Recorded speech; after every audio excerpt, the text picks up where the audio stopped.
There are two reasons why I hate being called a futurist. The first one is captured best by Cory Doctorow's quote. Quote, "I make no claim to predicting the future. I make up stories.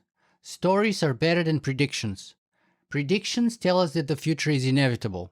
Stories tell us that the future is up for grabs." End of quote.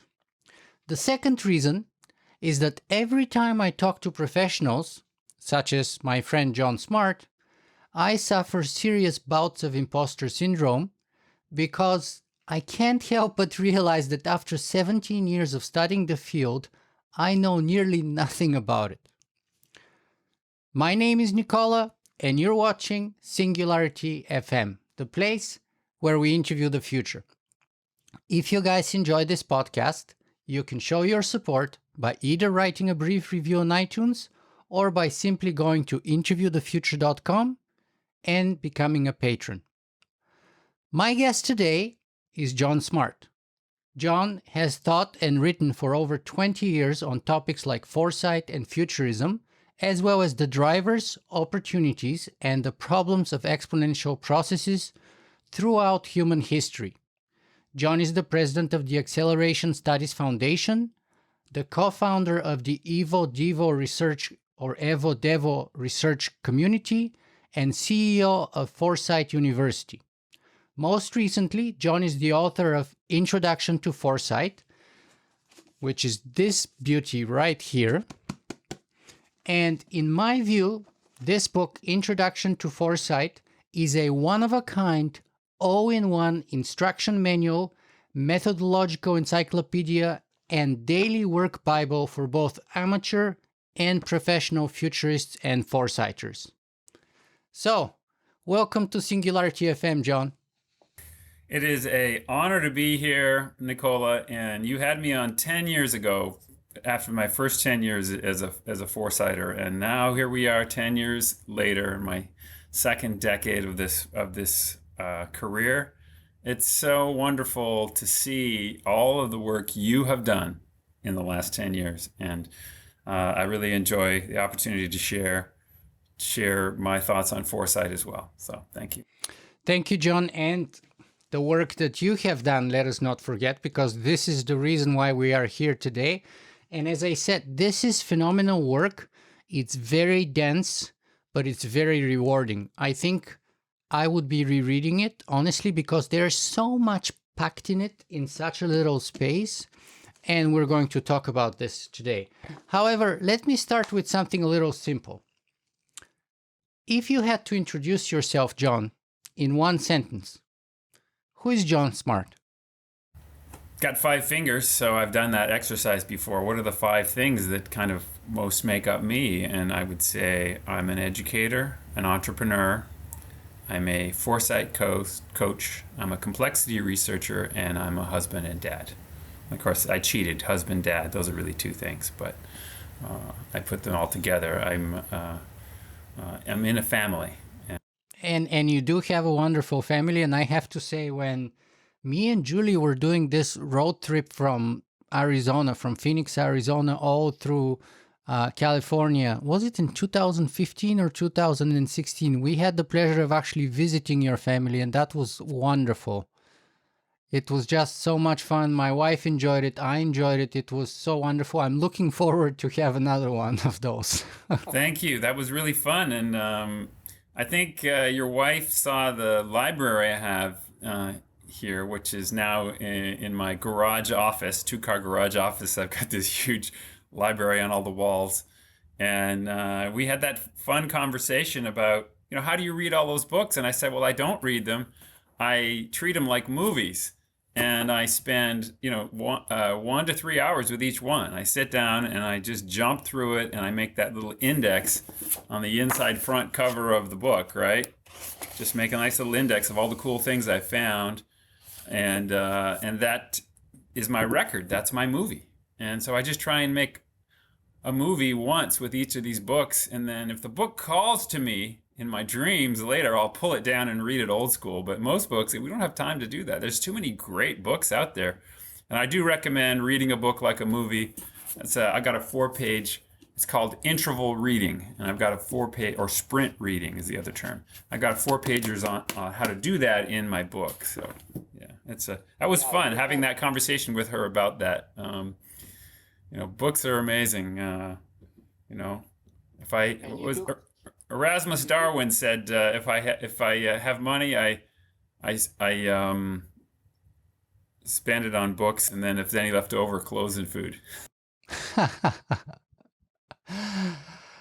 John, as you said, it's been 10 years since our previous conversation. So what, in your view, have been the biggest tech changes for that past decade since we last talked? Yeah, well, for me, that's pretty easy because you and I are both focused on these major changes in kind of human and technical intelligence, the singularity, general AI.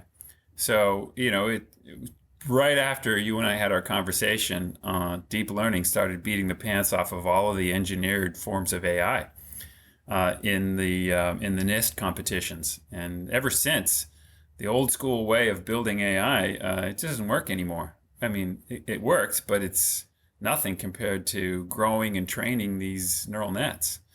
So I would say that's the big change. The smartphone revolution, of course, which was just before, it was 2009 really was when that took off, just a year before we got together. That has enabled all the tech titans and all the major titanic changes we've seen, the tech superstars and unicorns. I've got some slides. I might give you a little overview of that later. But deep learning, number one. It validated the thesis, which has been around for quite a while, and this is what I call the natural intelligence hypothesis. And the thesis is the fastest way to get generally useful AI is going to be biomimicry, deep neuro and bio-inspiration. Neuro-inspiration to understand how this incredible, 100 trillion unique synaptic connections work and all the various circuits and modules. And bio-inspiration to understand how is that system built, selected, and then rebuilt in an evolutionary developmental cycle. And so my argument is that that AI has to become NI, and that there's only one way through. And if that's true, there's going to be a big shift in people's view of the future of intelligence, human and artificial. Right now, folks like Peter Thiel believe this idea that there's animal sentience, various varieties of it, human sentience. He has this graph that he's done. Human sentience is this tiny circle inside of a larger circle of animal sentience. And then machine sentience is this massive circle that could include all kinds of interesting algorithms and non-biological things. My view is different. My view is that it started with this general computational sentience of simple cells, and then it narrowed in on bacterial sentience with this much more specific DNA-guided protein synthesis. And then it narrowed further to higher animals, mammalian cortex, and then it narrowed to humans.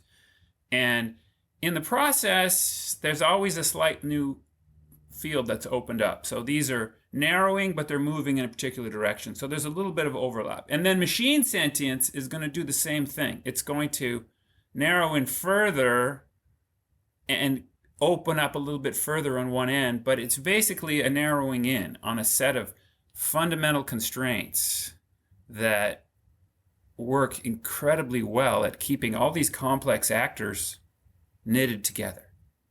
And of course, that I've just described the developmental perspective. There's an evolutionary capacity that each of these systems has. You can think of it as a fan out from each of those circles. And the fan out from simple cells, goes only the next adjacent is very small. And then you move up the ladder, and there's more and more interesting creative things, unpredictable things. Bacteria do all kinds of interesting unpredictable things, but they're very limited in their agency. You and I have vastly more agency. These AIs are going to have vastly more agency, but their developmental features are going to be constrained into these special systems that work incredibly well. Our Evo-Devo universe community published a paper, reminding people that neural networks were invented 3 times on Earth by bilaterians, comb jellies, and jellyfish. And they're 3 different neural network transmitter systems if you look at them anatomically. And yet that's what populations of cells are going to invent if they want to coordinate the action of all of these massive numbers of cells. And so my argument is that that's kind of an inevitable thing. And so the approach DeepMind is taking of all the various AI companies, where they say we really have to deeply understand the modules of the brain and try and module by module add these features.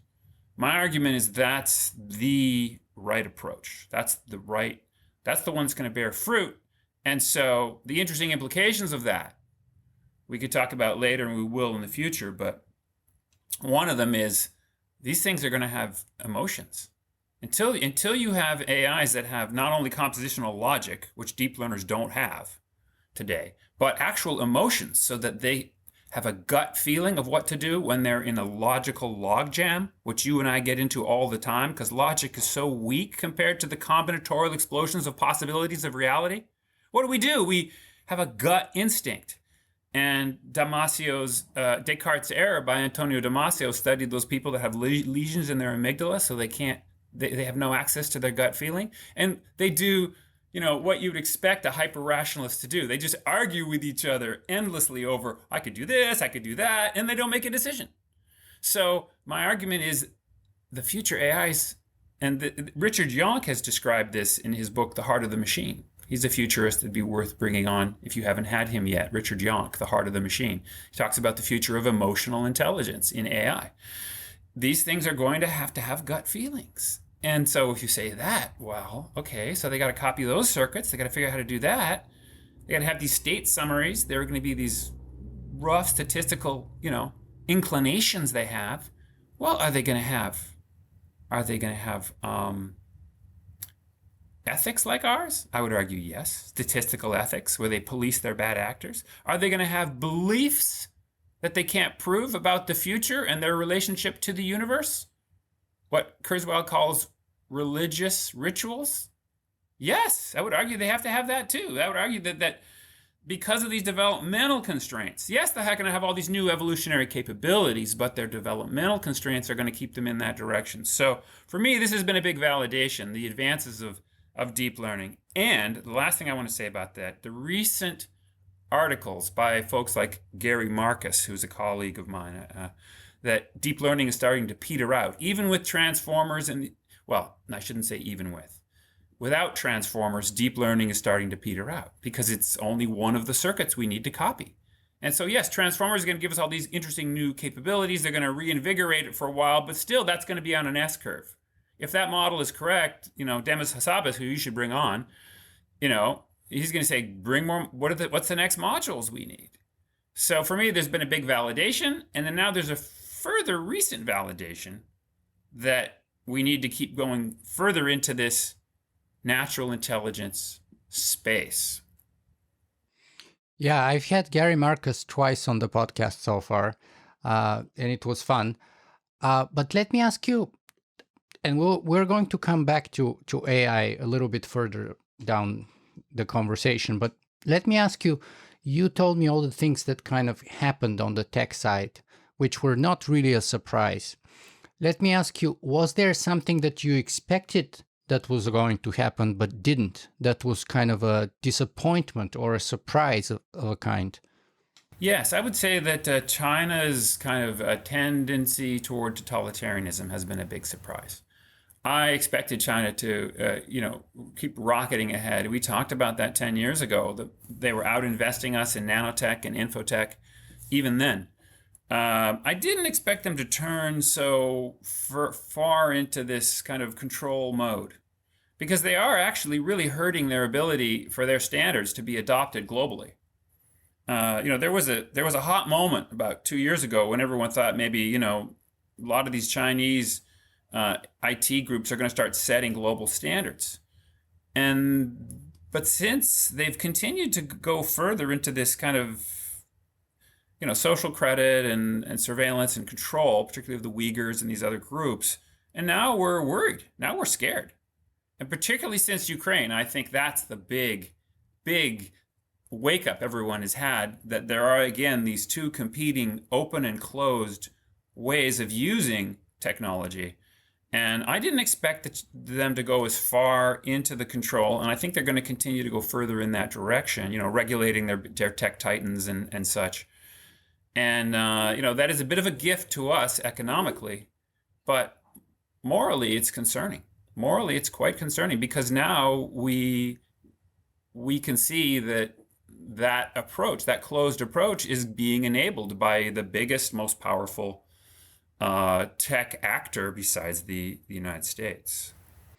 Yeah, I think it's actually even worse, and we're witnessing right now a new geopolitical realignment of the world and a new kind of a post Cold War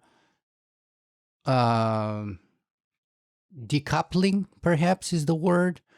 And the scariest part is so first China, during the Olympics, President Xi Jinping publicly kind of welcomed his best of friends, Vladimir Putin, and said during the Olympic opening ceremony and right before that Russia is China's best friend of all their friends in the world, and in particular President Vladimir Putin.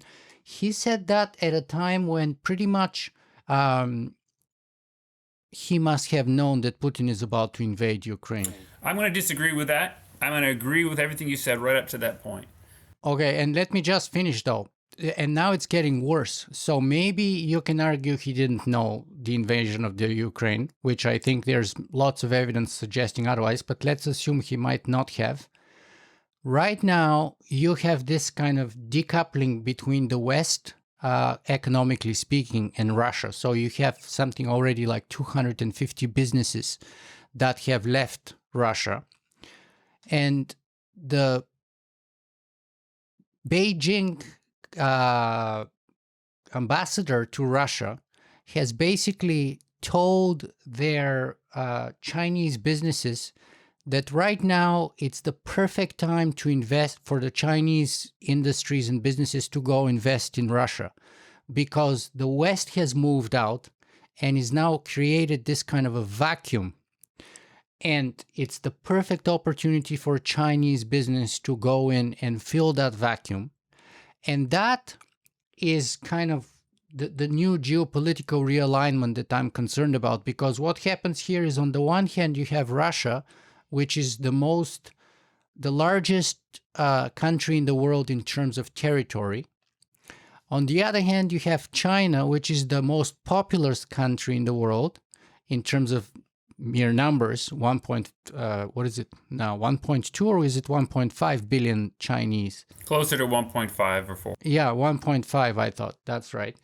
And so you have the most populous and the largest country in the world realigning together, all at the same time, while President Vladimir Putin is creating this kind of most destructive, most aggressive war in Europe since World War II.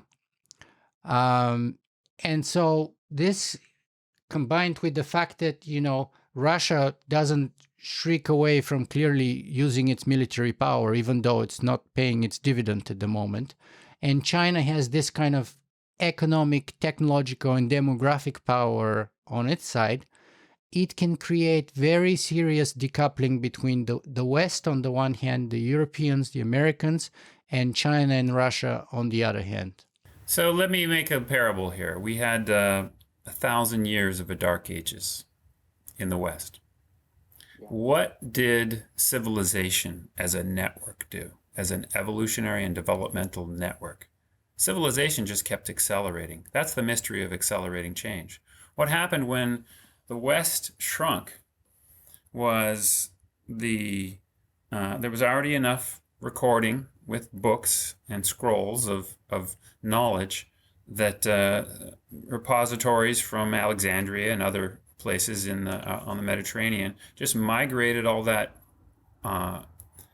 of that quest for learning to the Middle Eastern countries.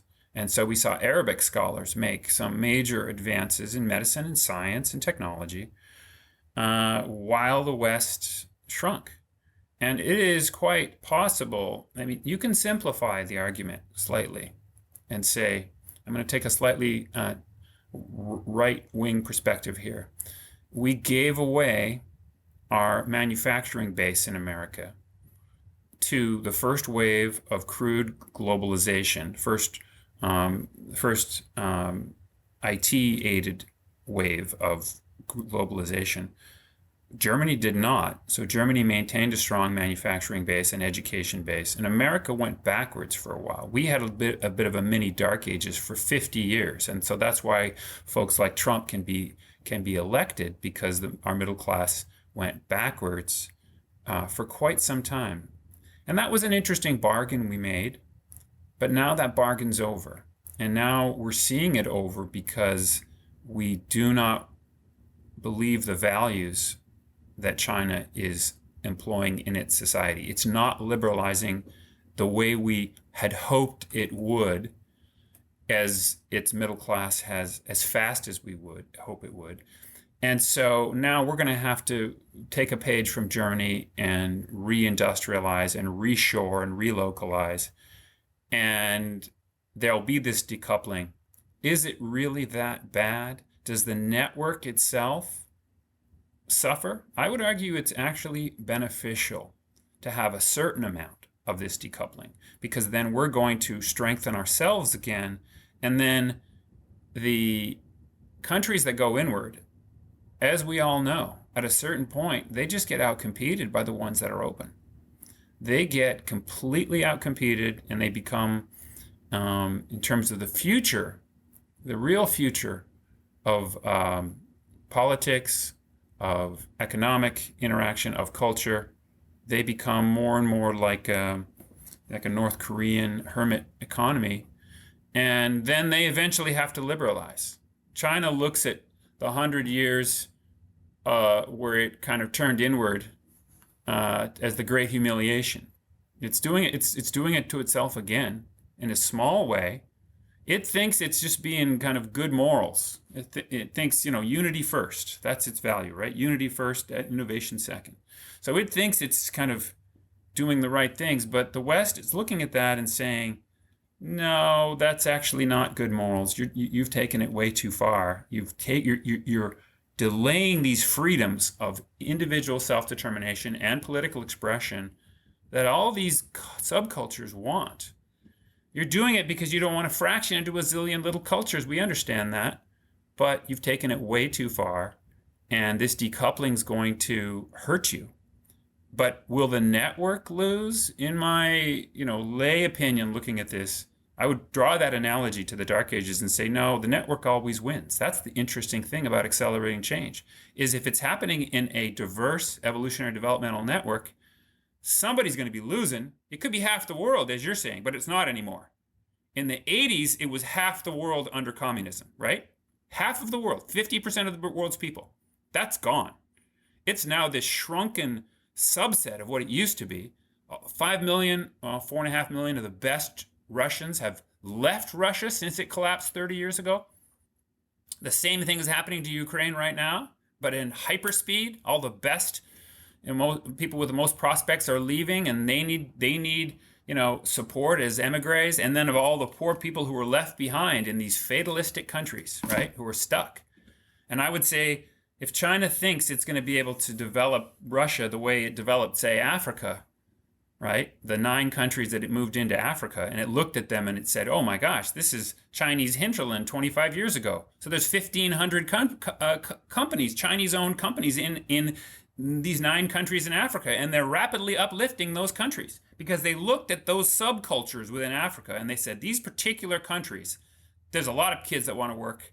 There's a lot of opportunity. I'm going to hire these African managers, and now a few of those African managers have actually gone and started their own entrepreneurship. They've left those Chinese companies after training in Chinese firms, and now they're doing entrepreneurial tech in Africa. And the book, The Next Factory of the World, by I forget her name, the McKinsey consultant who was over there, is a good example of that. If they think you're going to do next factory of the world in China or in Russia, they are sadly mistaken, because there's really only a small subset of places in Russia where they could do that. And yes, maybe that'll help, and maybe they'll uplift it a little bit. But the truth is, these are becoming, these countries are hurting themselves. And I would say now, Xi Jinping is, he's looking at what they're doing, what Putin is doing, and he's seeing the pariah that he's becoming. And he is definitely going to backpedal on that buddy thing.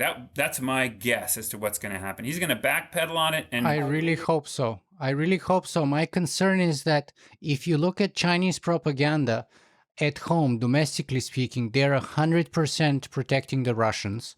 They have refused to condemn the Russian invasion. They have actually, I would argue embedded... that's good. That's just good politics, though. To have that silly propaganda is just good politics. Like you say, the action is what matters. The action. Are they going to do that action you described or not? Sure, but you set up your action with the kind of story you're telling. And the story they're telling right now in China is very different than the story you would hear in the West, and it's very similar to the story you would hear in Moscow. And not only that, but they have embedded reporters, Chinese embedded reporters into the Russian forces in the Ukraine, so that they don't rely on any outside information. It's a complete propaganda machine, unfortunately, right now. Yes, but if you're familiar with the collapse of the Soviet Union, you know that the story told and the reality of action on the ground were two different things for about 50 years. The action just kept getting further and further from the story. So I understand your point, and it is a good question in the modern world where there's so much more tech enhancements to story. Will story stick longer, or will the actions continue to speak much louder than the words? I mean, we saw all those people leave Russia, the best and the brightest. We're going to see the best and the brightest leave poor Ukraine and Moldova if they take that too. But they're in a box.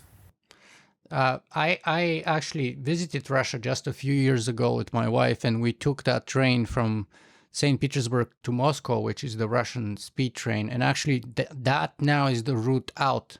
People from Moscow take the train to St. Petersburg, and then there's buses and trains to Helsinki. And then they take planes from everywhere else in the world from there. So that's the path that many smart Russians are leaving now. But what shocked me... I'm going to make a plug for citizen diplomacy, that big concept we had back in the height of the Cold War, that we can reach out to individuals and help them, even in these countries where their ethics are completely different from ours. You and I can do that with these emigres. We want to adopt our family wants to adopt one of these Ukrainian refugee families in Poland, and we're working on that right now, trying to find out how to do that, a particular family with young kids like ours, so our kids can get to see, as you say, the greatest war since the Second World War in Europe, the most egregious. I mean, obviously we had Balkans and the 90s, but this is another level entirely, and they're going to get punished. So I'm very looking forward to doing my small part to try and help, like you're saying, these people who were in the crossfires. We can all do that. A small number of people relative to the 330 million Americans. I am kind of surprised that the ability for me to adopt a family in that way doesn't exist. I can, quote, save a child through Save the Children, but I can't adopt a family. And, I want to sponsor, excuse me. Now, sponsor means have them come into our country. So that's the wrong technical word, but it's something similar to that. Support. Support might be the right word. But. That's very commendable of you. It's amazing. I wish more people would do that. I've been trying to help. I had a friend in Mariupol, which was like the worst kind of, and people are going to make movies about them probably in a year or two, because Mariupol is right next to Crimea and it got surrounded in the first 24 hours. No water, no electricity, no in and out movement. And I had a friend who was stuck there for 14 days. And I was trying to help him get out. Unfortunately, now he's behind Russian lines because the circle around Mariupol is closing and closing. And now it's gotten to the point where it's kind of a house-to-house kind of combat. And the Russian circle has already passed his house. So he was behind, quote, enemy lines in that sense. And then the only way that he could escape was actually towards further into the Russian-controlled territories. So now he's hiding in a basement somewhere. I don't want to say where. And we're working with a group of people trying to see if we can find a way to either send him to Western Europe or to North America. But what shocked me, though, is because you're talking about that citizen democracy or diplomacy, is that I had this kind of very disappointing conversation with a Russian transhumanist. And actually, there's a few Russian transhumanists that exhibited similar behavior and a few who didn't, which was nice. But like you said, during communism, I grew up in communist Bulgaria behind the Iron Curtain. I was 14 years old when the Iron Curtain collapsed. And so I know this kind of cynicism. I have it in me towards the government and towards the propaganda that you're being fed, and this kind of natural skepticism that we had about it. And so I presumed that the Russians would feel exactly like we felt in Bulgaria when we knew that our communist government was feeding us lies. And we didn't believe it. So that was my starting presumptions. The Russians, especially the smarter ones, which are my connections supposedly on Facebook and other transhumanists, would doubt the official Russian propaganda. I was shocked to find out that they have completely bought it, most of them. There are some notable exceptions, but most of them.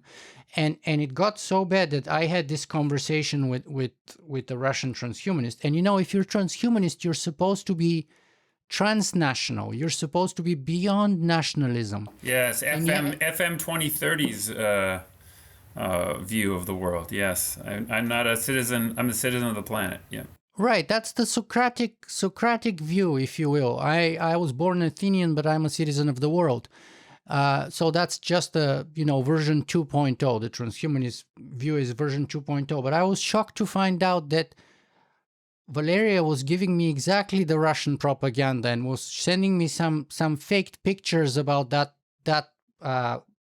maternity wing that got bombed in Mariupol with Nazi flags inside, and it wasn't a maternity wing, but it was like, something else, and there were Nazi flags inside. Well, you're making exactly that point, that because of the modern digital media and the ability to rapidly proliferate, fake news, false flags on social media, perhaps this new generation is more easily swayed than the previous generation.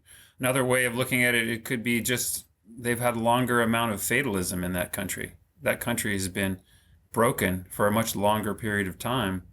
And the propaganda is much stronger. And I was shocked how effective it seemed to be inside of Russia. So I think that is a very sad thing. And, it will be overcome, but only through education, and primarily through education of the next generation and the emigres. And as you say, the few that have managed to resist it within that country, I think there's ways out of it, but like you say, we could be stuck for a long time. My daughter is going to do a collection pot. She's 6 years old, and she's building a box for Ukrainian donations, and she's putting it out on our front lawn. Instead of selling lemonade, she's collecting dollars for these Ukrainian families. She's 6 years old, And she decided to do it. I just showed her the videos of what was going on and we talked about it. So I have huge faith in the youth. I think they're going to fix this. And if you want to see a fantastic video, all of you listeners and watchers here, watch Maidan. Watch the 2014 movie Maidan or Maidan about the Euromaidan movement in 2013, 2014 in Ukraine, and fighting in the streets, man. And they pivoted the whole country hardcore to Europe. And now, Putin's trying to make them pay the price. Okay? And so take the big picture view and see that, and see that, in the end, people win. Mass movements win, but it takes a lot. It takes a lot, and Maidan shows you how. Yeah, Maidan shows you the kind of sacrifices required, and thank goodness we have somewhere in the order of 15,000 American ex-American military that are over fighting in Ukraine right now, and several thousand British, Australians. I'm sure there's some folks from Southeast Asia. It's going to be really interesting to see who actually went over. There's a very famous Canadian sniper who is supposedly to be the deadliest sniper alive right now, who went there on the first day. I think it's brilliant. It shows you the power of the network, right? The networks always win. You and I are not immortal, my friend. I know we want to be, but the network's been immortal forever, since the first replicating cell. Networks always win.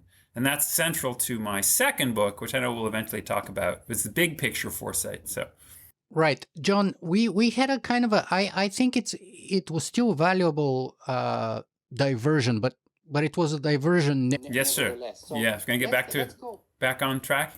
Yeah, let's go back on track, which is your book here, Introduction to Foresight. So let me ask you, who is your book for? So that's pretty simple.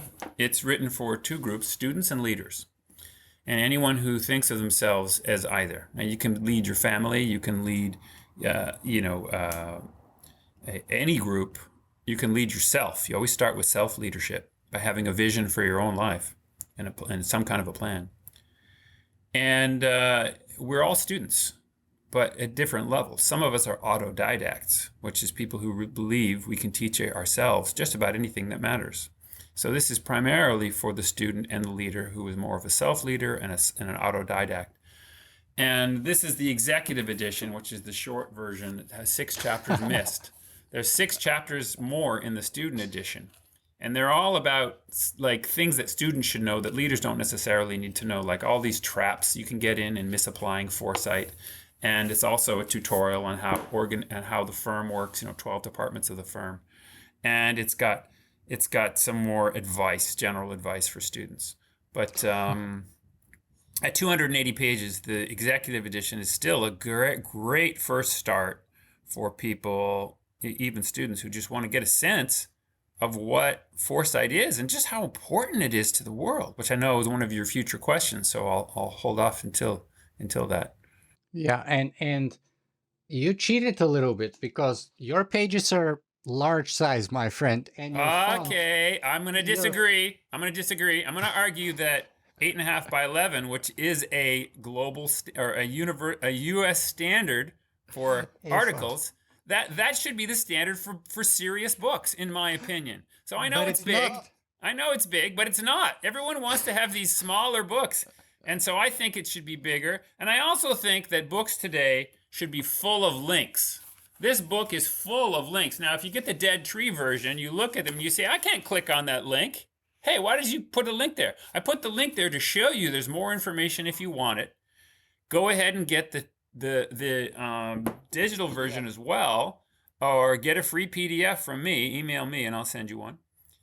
And click on those links and then dive into some of the rabbit holes, because foresight is vast. It's a vast topic. How we look to the future, all the ways we can. And I think that modern books should all have those links in them. And a bunch of them are linked to Wikipedia, the greatest single source of community knowledge that's been built so far, besides the web itself. And so, go ahead, dive in.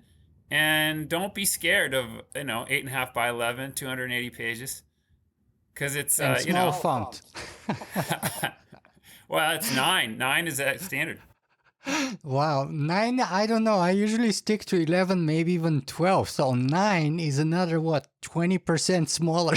You know what? That's a good. You know what? Maybe I'll redo it. Maybe I'll redo it to 10 for you, my friend. Yeah. Okay, so what's your thesis or your main argument?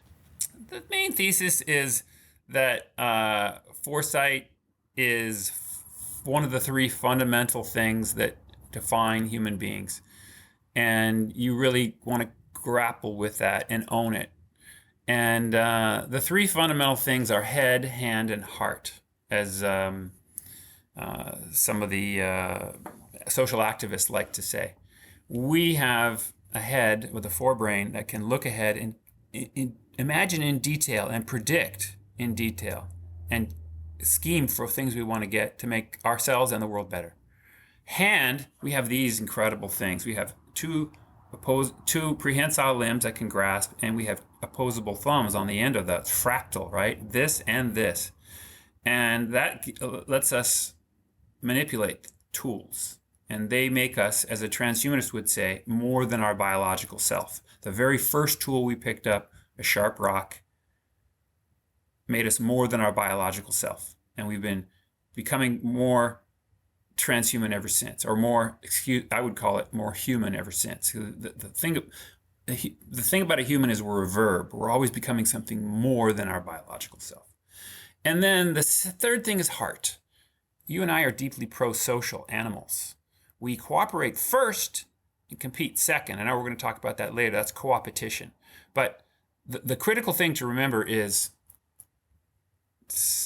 4 million years ago, Australopithecus were being eaten by these powerful leopards. They would grab us by our heads and drag us away. They found these holes in the top of little Australopithecus' skull that perfectly matched the leopard's teeth. So we know they would just grab us like a cat grabs a mouse and eat us when we came down from the trees. And then 4 million years ago, suddenly there's these large quarries where we found 10,000 of these Oldowan tools, a graspable rock that has a sharp tip. And so humans, from the very beginning, as soon as we figured out with our head that we could, and our hands, that we could make these sharp tools, we used our heart to distribute them to everybody else, man. So when we came down to get some food, all of us were holding these, traveling in groups. And suddenly we were the baddest ass things on the savannah. We didn't have to be faster, thicker skinned. We'd just start using head, hand, and heart to make these things even more powerful, put them on the ends of spears, making, the whole 9 yards, man. Acceleration, off to the races. But the heart, it's easy to forget that. We really are pro-social first, cooperate first, then try and compete within a set of cooperating rules.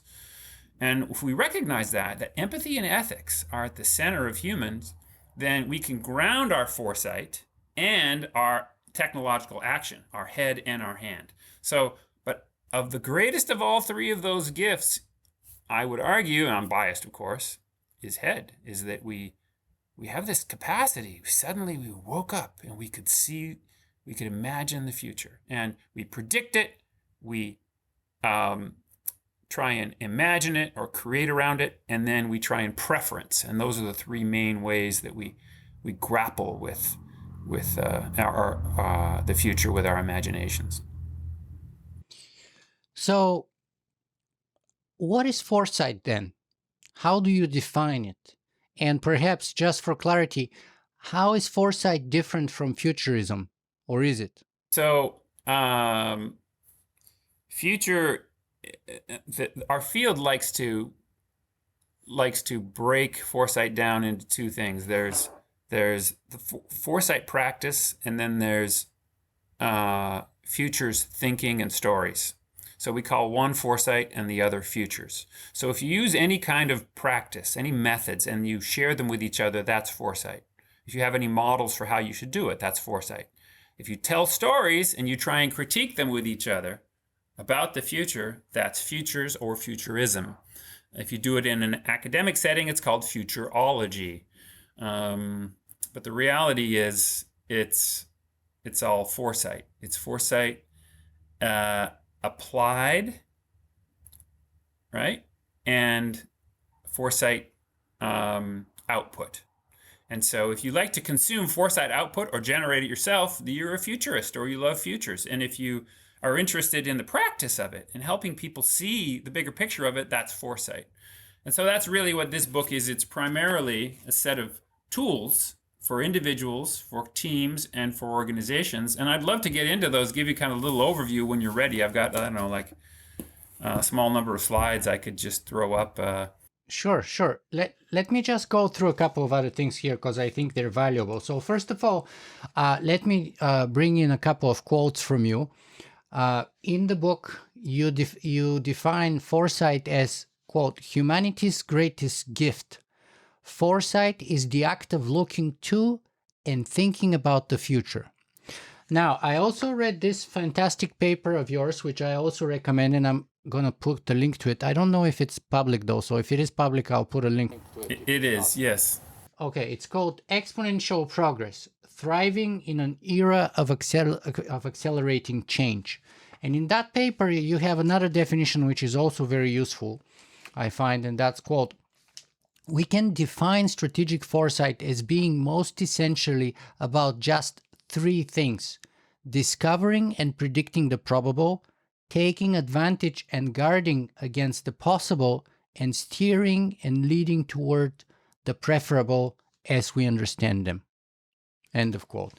So I love those because I think they're probably the best, most succinct, and perhaps useful definitions of foresight that I've read so far.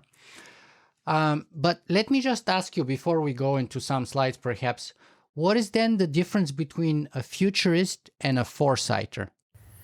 So a futurist is someone who is who likes telling future stories. And if you do it in a group, people are going to call you that, whether you want it to be called that or not. And a foresighter is somebody who is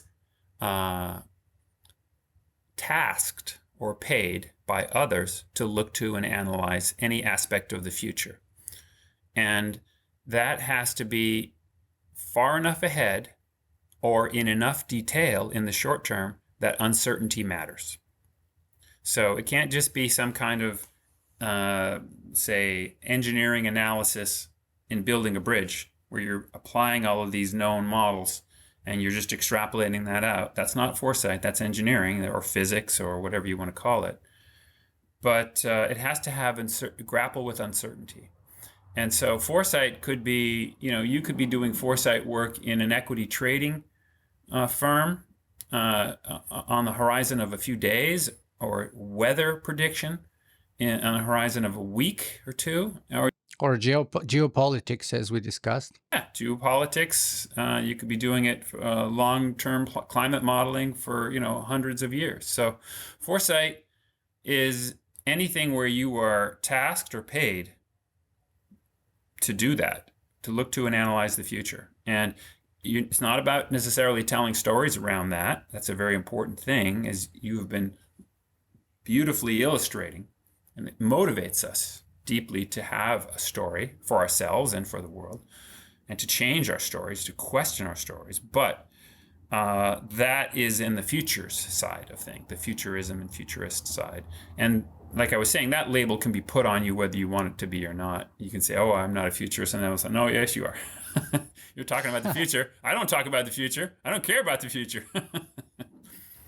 Yeah, that's why I like Corey's kind of idea about storytelling. And then would it seem that, in essence, Corey's quote that I started today's podcast with is a way in favor of futurism and a criticism of foresight, perhaps? No, I wouldn't say necessarily. It could be interpreted that, yes. But I would argue that we actually make up stories about the three P's you talked about: the possible, the probable, the possible, and the preferable. Now, Corey doesn't like to say that his stories include the probable.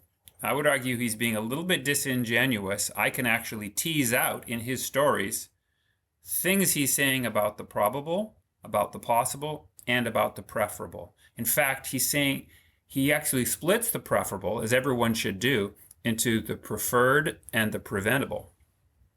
because we actually tend to tell ourselves more dystopias than we tell ourselves protopias. We're usually 9-1 in the common entertainment that we might watch on Netflix are dystopia over protopia. It's very helpful for us to know what not to steer toward. And it's often easier to do that than it is to know what to steer for. So to understand regression, we can understand progression. So I would say he does all of those. Now, the word prediction, people get their feathers all up, their back all up over that word. And he also throws in his quote, the word inevitable.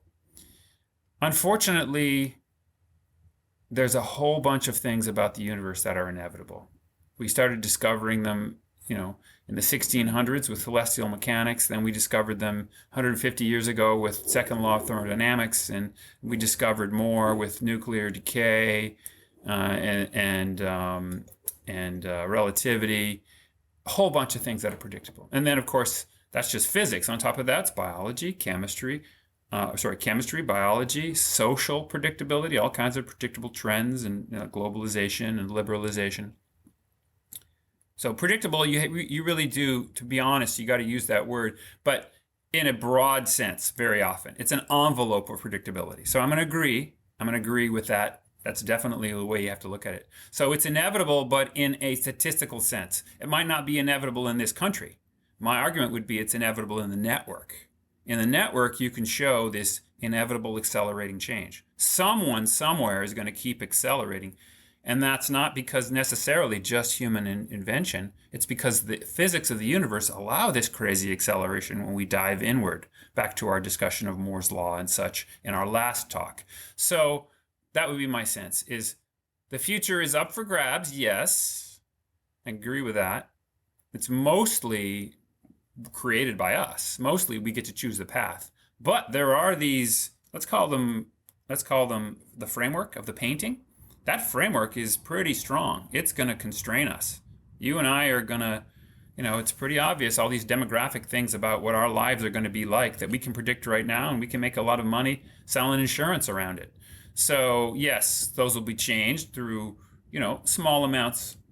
There'll be small changes to a lot of that stuff, with longevity medicine and such. But in general, we're built to fall apart from the inside out at an accelerating rate after sexual maturity. And we're imperfect error correctors at the molecular scale. That will be fixed by some future AI that goes into the quantum level and meddles with the genes. But that's a I like to call that a post singularity scenario. In the interim, there's all this amazing predictability, and I'm going to use that word that he might not like, inevitability, right? It's inevitability relative to the environment in which the selection is happening. And of course, there's many different selection environments, and then different kinds of ethics that apply. If you and I were going to, Ukraine, we'd be packing a gun probably, but we wouldn't pack a gun in, downtown New York, right? So, well, probably for the Ukraine, we'll need a javelin or two. But, I'll do something that I don't usually do in my interviews here, John, and I'm going to step back, and I'm just going to let you walk us in the most efficient, because I think that's going to be probably the best and most efficient way. I'm going to let you walk us through kind of the gist or the core concepts and models of the book that you want to share with us today. And then once you're done, we're going to step back here to our conversation. So how about that? You can have the podium now. That sounds lovely. So I will, I'll do a share, I guess, of my screen and make sure to just talk through it for our audience so that they don't feel like it's like they're missing anything. So there's 6 domains to foresight that I believe everyone should understand. There's our personal foresight or self-foresight. Then there's teams and everything to do with relationships and social intelligence, our families, That's a team level of foresight. And there's a whole bunch of psychology around both personal foresight and team foresight that I go into in my book. And then there's organizational foresight. And organizations, of course, are composed of teams. And this is where most people think of the term strategic foresight, where you might look at trends or build scenarios or do prediction markets. These are the kind of things that typically operate at the level of an organization, trying to do strategic planning, for example. And that's the main bread and butter of professional foresighters, is organizational foresight. Then the next level is societal foresight. And this is what we might argue about on Reddit, for example, where Reddit Futurology or some other online platform where we're going to, how do we make our economics and politics and culture better? And what's the future of those of everything at that level? Then there's global foresight, and those are all the transnational things that we have to cooperate on and figure out how to ethically compete over, how to sustain our environment, climate change, existential risks. That's global foresight. And finally, there's universal foresight, and that I define as just the science and philosophy and systems thinking that we use to understand the universe and our relationship to it. So it's the biggest picture, if you will. And it's good to know that these 6 domains exist and to ask yourself, what do you like to think about the most within those? And which do you need to improve? And I think the takeaway in my book is that all 6 of these are important in different life contexts. So you might think only very occasionally about global or universal things, but what your model is matters. The story that you tell matters. So the book tries to help you see all of those and think about where you are and to make sure you have others in your network who like those other domains as well. Another big theme that people should understand that's in the book is so-called 4 horizons of foresight. There's actually a power law of how we think about the future. Most of our future thinking is less than 24 hours in unconscious. So most of the thinking you and I do about the future, the possible, probable, preferable, and preventable, that's all now to the end of day, now to the next loss of consciousness. And most of it's actually seconds to minutes ahead. And so we call all of that today's foresight, now to the end of day. And, it might be 55% of your thinking, maybe a majority of your future thinking. The next level is short-term foresight, and that's tomorrow to the next 3 months. We call that the T's. So, anything between now and the next quarter, right? If you're in a business environment. Then there's midterm foresight, and a good way to think about this is the election cycle. And that's the 4s. That's either the next quarter, the next 3 months ahead of where you are now, or the next 4 years if you're in an election cycle. For defense, it's actually 5 years. They do what's called a 5-year review, and of course the Soviet and CCP do these 5-year state reviews as well. And then and that's midterm, right? Next quarter to the next 4 years. And then long term is anything beyond the next election or review cycle. So decade, 100 years, whatever. And I would argue that's maybe 5% of the thinking we do. So it's maybe 55, 25, 15, 5 for today's short, mid, and long term. And it's something like that. It's a rapidly declining or power law declining frequency that we look ahead. But the key takeaway for us is, since most of our foresight is now to the end of day, if we get better at that, it's the fastest way to get better at the short term and the midterm. And the midterm, the short and the midterm, as we all know, that's where most of our evaluation horizons are. If you're in a job, and particularly if you're in a management position, you're not evaluated on what you did today. You're evaluated on what you did over the next week or quarter, or more likely, even longer. Those are the horizons that matter the most to your career and your life course. But the truth is, you don't get better at those without getting better at what you do today. So we have a lot in the book about tools you can use, task planning tools, tools like getting things done for organizing your lists, prioritization tools. And there's a great book called Indistractable by Nir Eyal, Indistractable. And it's all about how you maintain focus throughout the day on what things that are most important for you to do. Sure, you're going to be putting out fires all day, but can you get 2 or 3 or 4 intentional things done that were high priority? And as Nir says in Indistractable, try and put those at the beginning of your day, because you're going to get pulled away constantly by, fears and fires, right? Things are going to take you away. But today's foresight, you can become masters at it. And a big part of my book is about that. Yeah.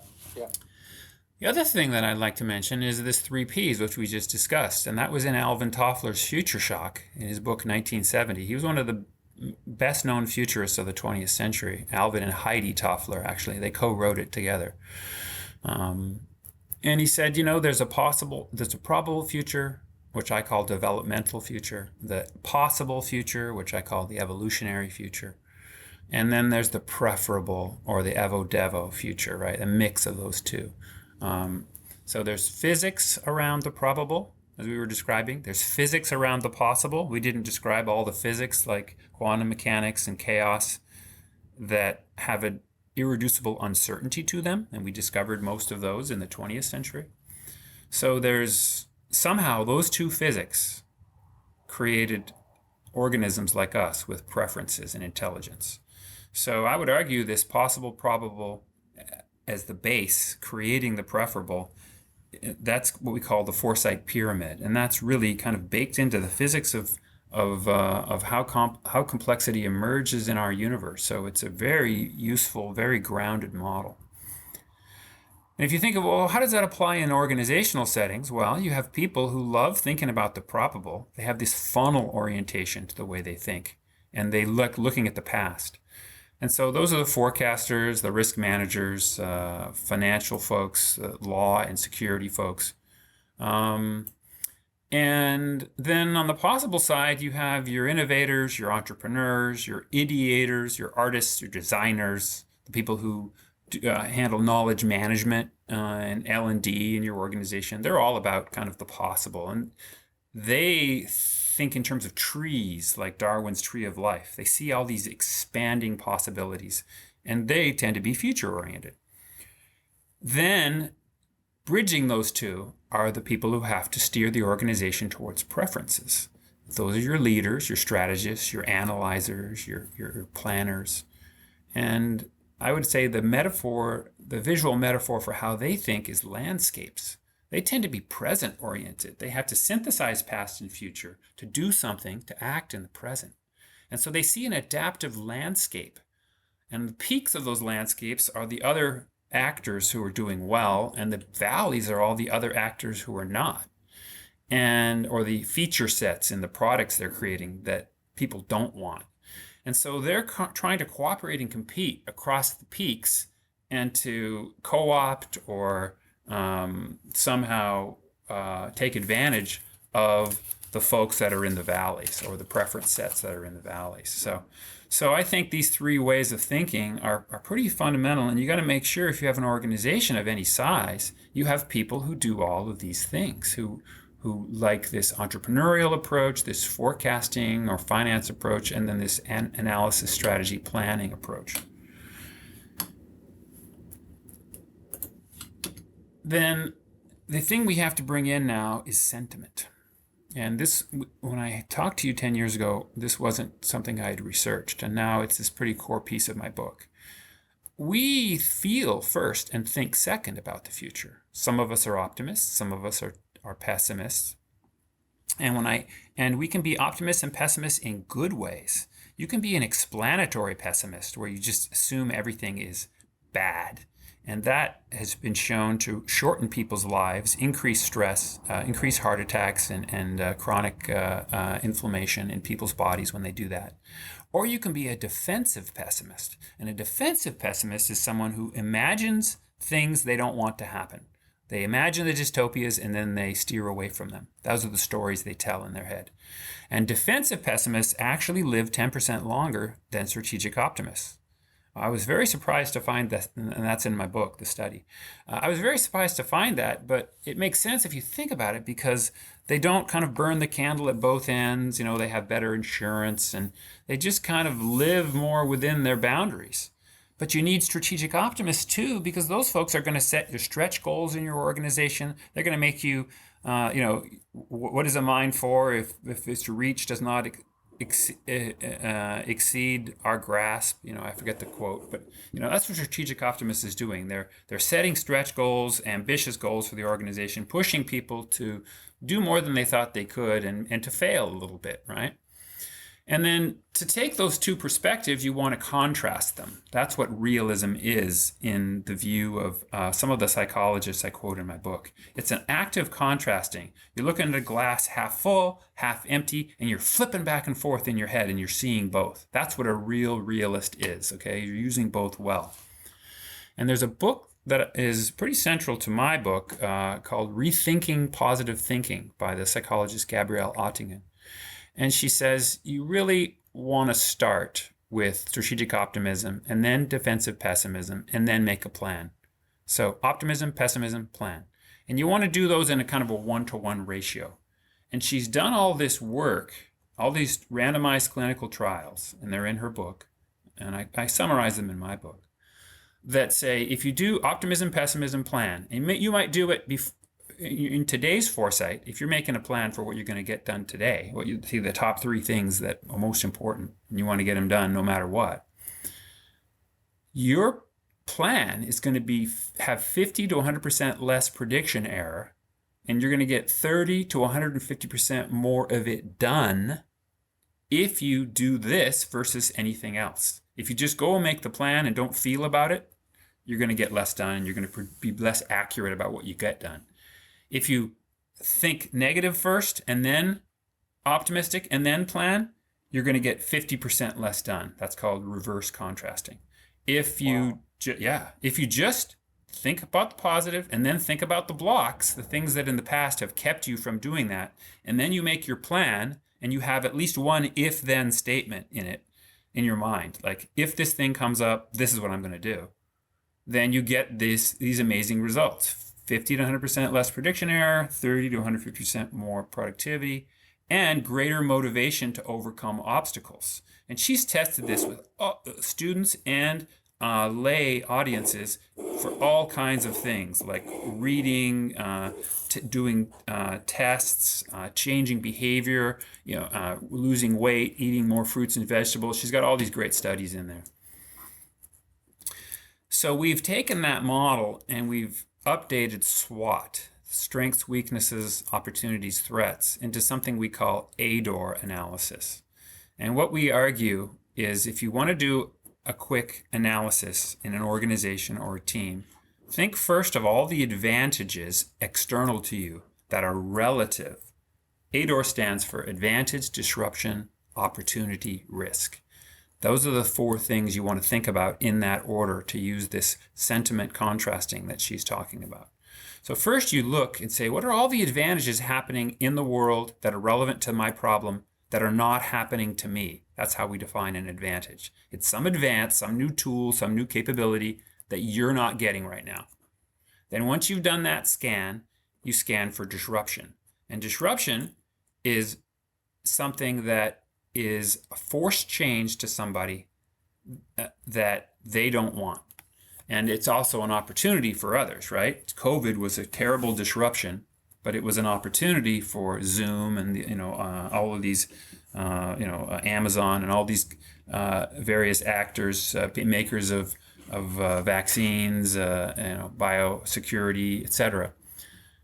And after you've done those 2 scans, advantage and disruption, that are relevant to your plan, then you do an internal scan. What is my opportunity relative to my goal, and what is my risk? And the risk should be risk of action and risk of inaction, because very often you can retreat into safetyism and you can decide, it's safest just not to act, but then you lose the opportunity, right? So you have to evaluate positive and negative risk. And so that's ADOR, and we recommend a lot of people do it before they make plans. You can do it in 10 minutes, and it's in my book. And then I also describe what's called DROA bias, or negativity bias. And what's rampant in our media, in some organizations and teams and some people, is we tend to think first about the negative and then the positive. So first we look to disruption and risk in the world. And then lastly, we think of some personal opportunity. And then finally, most weekly, do we scan for advantage? Because that makes us kind of jealous to see all the advantages everyone else is getting. And of course, the media doesn't want to report that. They don't want to make people viewing it envious, so they don't describe all the good things happening. They just start with, the car crashes, because that's what keeps our eyeballs. And so, as Ottingen has shown, that approach degrades, it takes away half of our foresight capacity. It's like cutting off half of what you can see. And there's a book I recommend called The Power of Bad by Turney and Baumeister, came out last year. And the subtitle is How the Negativity Bias, how it rules us and how we can rule it, how you can kind of rise above it and say, no, I'm not going to consume that network news because it's mostly all bad. Instead, I'm going to consume news that's balanced, and maybe I'm going to consume it a few days late so I don't get caught in the drama of the daily stuff. And there's all these useful tools in that book that I recommend people use. So the modern foresight pyramid is now the probable, the possible, and we split the preferable into the preferable or the preferred and the preventable, right? And the strategic optimists are all about the preferable, and the defensive pessimists are all about the preventable. And this modern model was first described by my colleague Art Shostak a few years ago. And so you say, well, who are the groups in an organization who like to argue about these four ways of looking at the future? Well, we can call the people, the probable folks, those are the anticipators. We can call the future-oriented folks, the possible future-oriented folks, the innovators. And then we have the optimists and the pessimists. And so if you want to make strategy, you really have two conflicts that you have to think about. Are you anticipating the future? Are you innovating or imagining the future? And then once you've had you've hashed out that conflict a little bit, and you know what you can predict and what you can't, then you have the optimism-pessimism argument in your group or in your own head, and then you make your plan. And so that's kind of the new model. And there is a beautiful temperament diagnostic called the Keirsey. It's the Myers-Briggs. It's a version of the Myers-Briggs personality type, personality inventory, MBTI, temperament inventory, or type inventory. And it summarizes human temperament into actually 4 types, not just the 16 of Myers-Briggs. It has the subtypes of Myers-Briggs in it, but the 4 types in the Keirsey diagnostic. And you can take this, by the way, on Keirsey.com as a free 70-question test that'll tell you what which type you are of the 4 types. The 4 types are probable, possible, preventable, and preferable thinkers. They use different terms, though. They call the probable thinker the guardian. And the guardian is a person who's thinking about what's right and the status quo and what's expected. And then a possible thinker is an artisan. And they love creation and beauty and possibility and whatever works. They just love getting in and making stuff. And those folks are fighting each other a lot in many organizations, the guardian and the artisan temperament. And then at the top in the strategy, once you've had that fight, there's a different fight. There's a fight over what should be and what needs fixing. And the what should be folks, Keirsey calls the idealist. And then the people who are thinking about what needs fixing are the rationalists. And so you've got the idealists and the rationalists fighting each other, and the guardians and the artisans. And as Keirsey says, we are all actually all 4 of those types in different contexts. And so the reality is you should realize, everybody has their preferences and they're all important and they're all valuable. And so that's kind of the summary. And I'm going to give you one last summary slide. The way that I think you should think about foresight is this ADOR perspective, right? Advantages, disruptions, opportunities, and risks. Or alternatively, the 4 Ps. First, you assess the environment. You do it with predictive contrasting. You say, what is likely to happen? That's your probable or expected future. And then what could happen? And that's your possible or uncertain future. And you have that conversation for yourself and with your teams. And then you try and create some strategy after and plans after you've assessed the relevant environment. And for strategy, you want to have in your head sentiment balancing. You want to say, first, what do I want? And try and visualize it. And then, what do I want to prevent? And you get a little defensively pessimistic. And then you have that little fight, and then you make a plan with an if-then statement. And that's foresight, my friend. That is the kind of central idea of this book. And the more you do it, the better you get at it. So that's my overview for you, sir. Wow, John, that was absolutely fantastic, my friend. I really enjoyed it, especially the concluding slide there, which kind of preempted, I should say, my question about how do average people take this kind of concept or foresight and apply it in their life.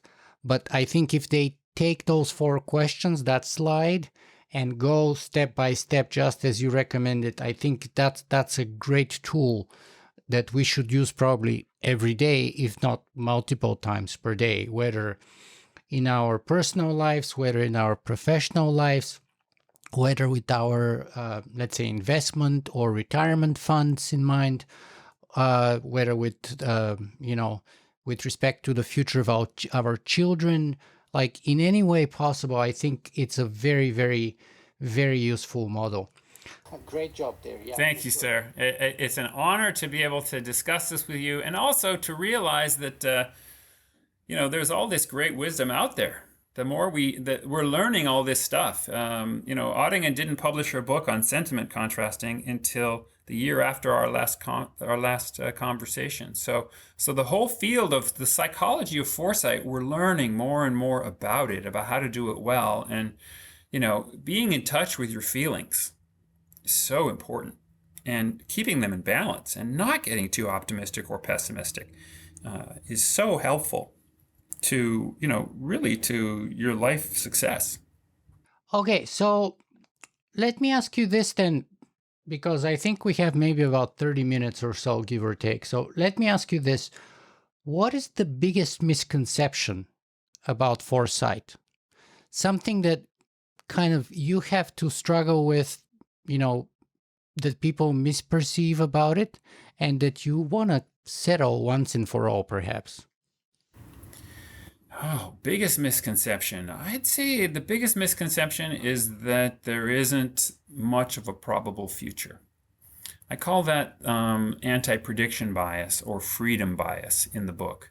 So we talked about negativity bias, how it's easy for us to go negative first, even though it reduces our capacity by 50% of really seeing what matters. We can also, in the conflict, the predictive contrasting between the probable and the possible, we can also devalue the probable. We tend to think, oh no, in the realm that matters to me, there isn't much that's predictable.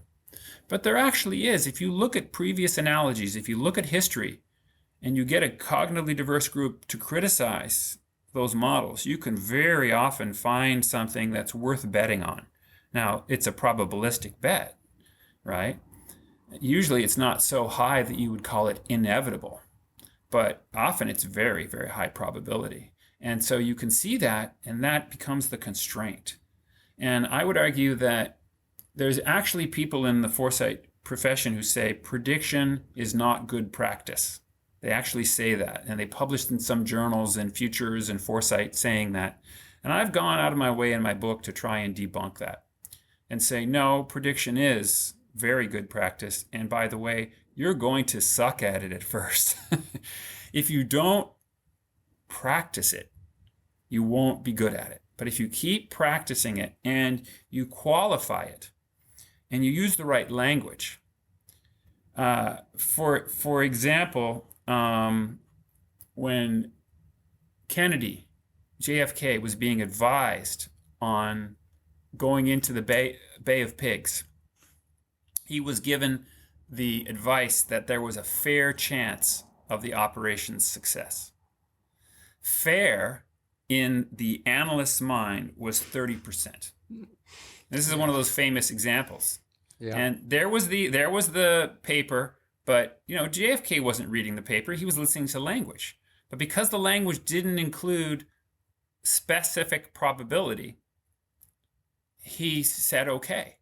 And we know JFK's personality enough to know that if he had heard it was 30%, he would have done exactly what he did in every other situation. He would have assigned a study group to give him more data, because he wouldn't have acted. He would have waited and collected data. That's what he did with everything. And so that wouldn't have happened. That's an alternative history that, it's reasonable to suspect that it wouldn't have happened, because, again, that analyst was not treating probable with the seriousness that it deserved. We can assign rough probabilities to all kinds of things, and as prediction markets have shown, particularly Phil Tetlock's book Super Forecasting. Have you had Phil on your?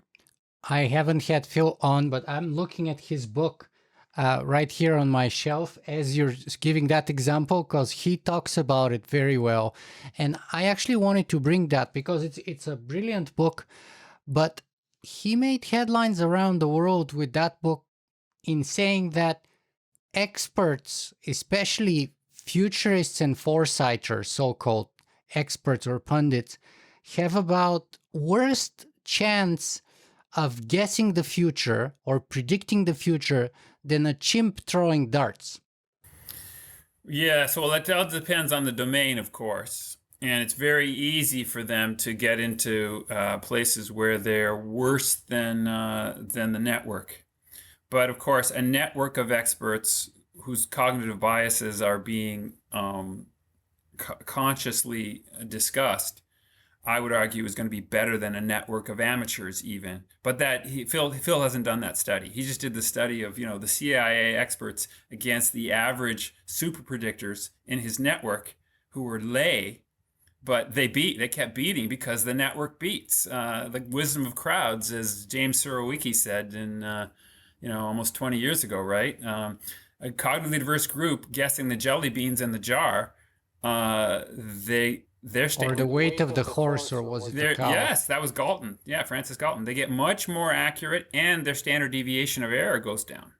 So their average gets better, and the error bars go in. And that's really the power of a cognitively diverse network. So networks always win, and we have to treat that seriously, though. We have to believe that we can actually do that. And that requires a leap of faith. And freedom bias is the alternative name for anti-prediction bias. Many in our transhumanist community love to believe the future is far less constrained than it actually is, because there's a deep desire, particularly the libertarians have this. They have this strong belief that they can kind of create any kind of future they want. You hear these. You get these hubristic statements like Alan Kay, the future. Even Abraham Lincoln apparently said this: the future is not predicted; it's created. But it's both, right? The Evo-Devo triad tells us that it's actually both. And then actually the prediction and the creation are actually less important than the preferable and preventable visions. Because the creation, as we all know, most of that is just fun. Most of that is just experimental fun. Doesn't necessarily create anything of value. But it's the selected subset of the created, right, that becomes the new preferable. And of course, some of that is the preventable as well. And that's actually my favorite quote from your paper on exponential progress, thriving in an era of accelerating change, because on page 517, you say, quote, "We must learn to see how physics, chemistry, biology, human culture, and technology are each catalysts for new evolutionary freedoms and new developmental constraints at the same time. We must also guard against both overly free and overly determined models of the future. It is easy to get out of this Evo-Devo balance and oversimplify reality." And I think all the mistakes we're seeing is people who went one direction or the other and oversimplified reality. And that's the best quote I've ever seen on that mistake and on the importance of keeping that balance right. It's the best quote I've ever seen. My friend, I'm honored that you plucked that out of my 6-page paper. That paper, by the way, is a summary of the book. So if you're saying, I don't want to read a 280-page book, well, read the 26-page paper. That'll be in the show notes, hopefully. If it's public, I'll link to it. Yeah, absolutely. I'll send it to you. So I'll send you a link. So yeah, that's the hard thing to do, isn't it? But let's go back to one of the greatest conceptual advances of the 20th century, quantum mechanics, right? Heisenberg and Schrodinger and all those great guys and gals figured out that if you precisely, I'm going to use the word deterministically, determine the value of position, then momentum becomes uncertain, and vice versa. It's in the basic structure of the universe that we have statistical uncertainty and deterministic predictability. And you try and push one too far, and the other one goes the other way. And so this possible and probable, they're actually built in to the basic physics. The universe is not deterministic. It's partially deterministic. How awesome is that? The universe is not logical. It's partially logical.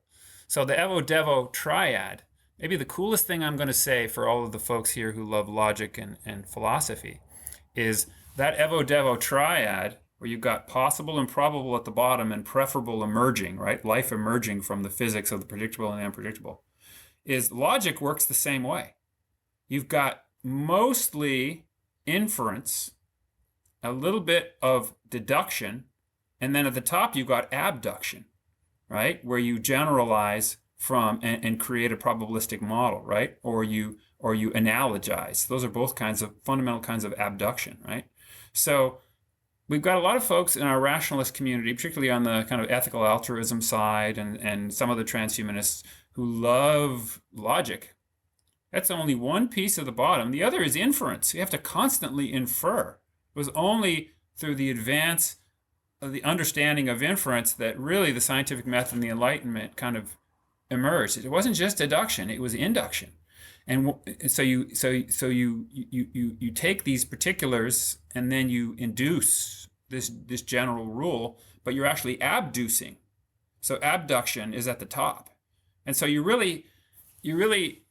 can't be just a deductive thinker, and you can't be just a rational designer of these AIs that are coming. Yeah, we're going to try and rationally design them, but we're only going to partially understand their brains, just like the ones that DeepMind is creating today. The only way we're really going to understand them is testing them in this selection environment on proven past safe behavior. Just the same way that we have domesticated ourselves and domesticated all of our animals. We can't, it's never going to be fully transparent to the deductive way of thinking and the probabilistic or deterministic way of looking at the world. The universe will never be that way. It's going to be partly that way. It's going to be partly, and it's going to be very largely inductive. And then at the top, we have abduction. And as we were just describing, we feel our way mostly. We feel our way towards those better things. That's the amazing feature of this brain, is when we're doing an emotional, optimistic or pessimistic sentiment, we're actually doing a state summary of massive numbers of these, uh, you know, People call it following their gut. yeah, these unconscious computations that we've done. So I think we're going to come to some of our in our transhumanist community really they don't like the flesh. You know, get out of the flesh. I want to get into this better thing. Well, yes and no. Maybe you will get into a better thing, but you're going to be taking so much of this thing with you that you're staying human. That's why I do not like the word post-human at all. We're just going to become more human. Nietzsche said that there's much more wisdom in your body than in the best of philosophies. Love it. I love it. Thank you for that quote. Yes. So we're going to become more human. And the Nietzsche's Ubermensch or whatever is really just more of what we are, what we actually are, head, hand, and heart. So let me bring in another concept here, though, and we touched a bit on it, but I want us to go a little deeper. And that's the concept of accelerating change. Because you see, we have Peter Thiel again, whom you've mentioned already, but he famously wrote that, we were promised flying cars and jetpacks, and all we got was 140 characters. And there's been many other examples given by him and others about, we used to have the Concorde with, supersonic speed over commercial flights. Now we lost that. We used to be able to go to the moon. We lost that. So is there really accelerating change? Because if you follow those arguments, Peter Thiel would supposedly say, no, not really. It's been slowing down. It hasn't been accelerating. But then if you listen to others like Ray Kurzweil, they would say, definitely, it's been accelerating. So how do you see that with your kind of modeling and foresight skills? Well, I guess now we're getting to this question of what is accelerating change. And we talked about it in our first interview.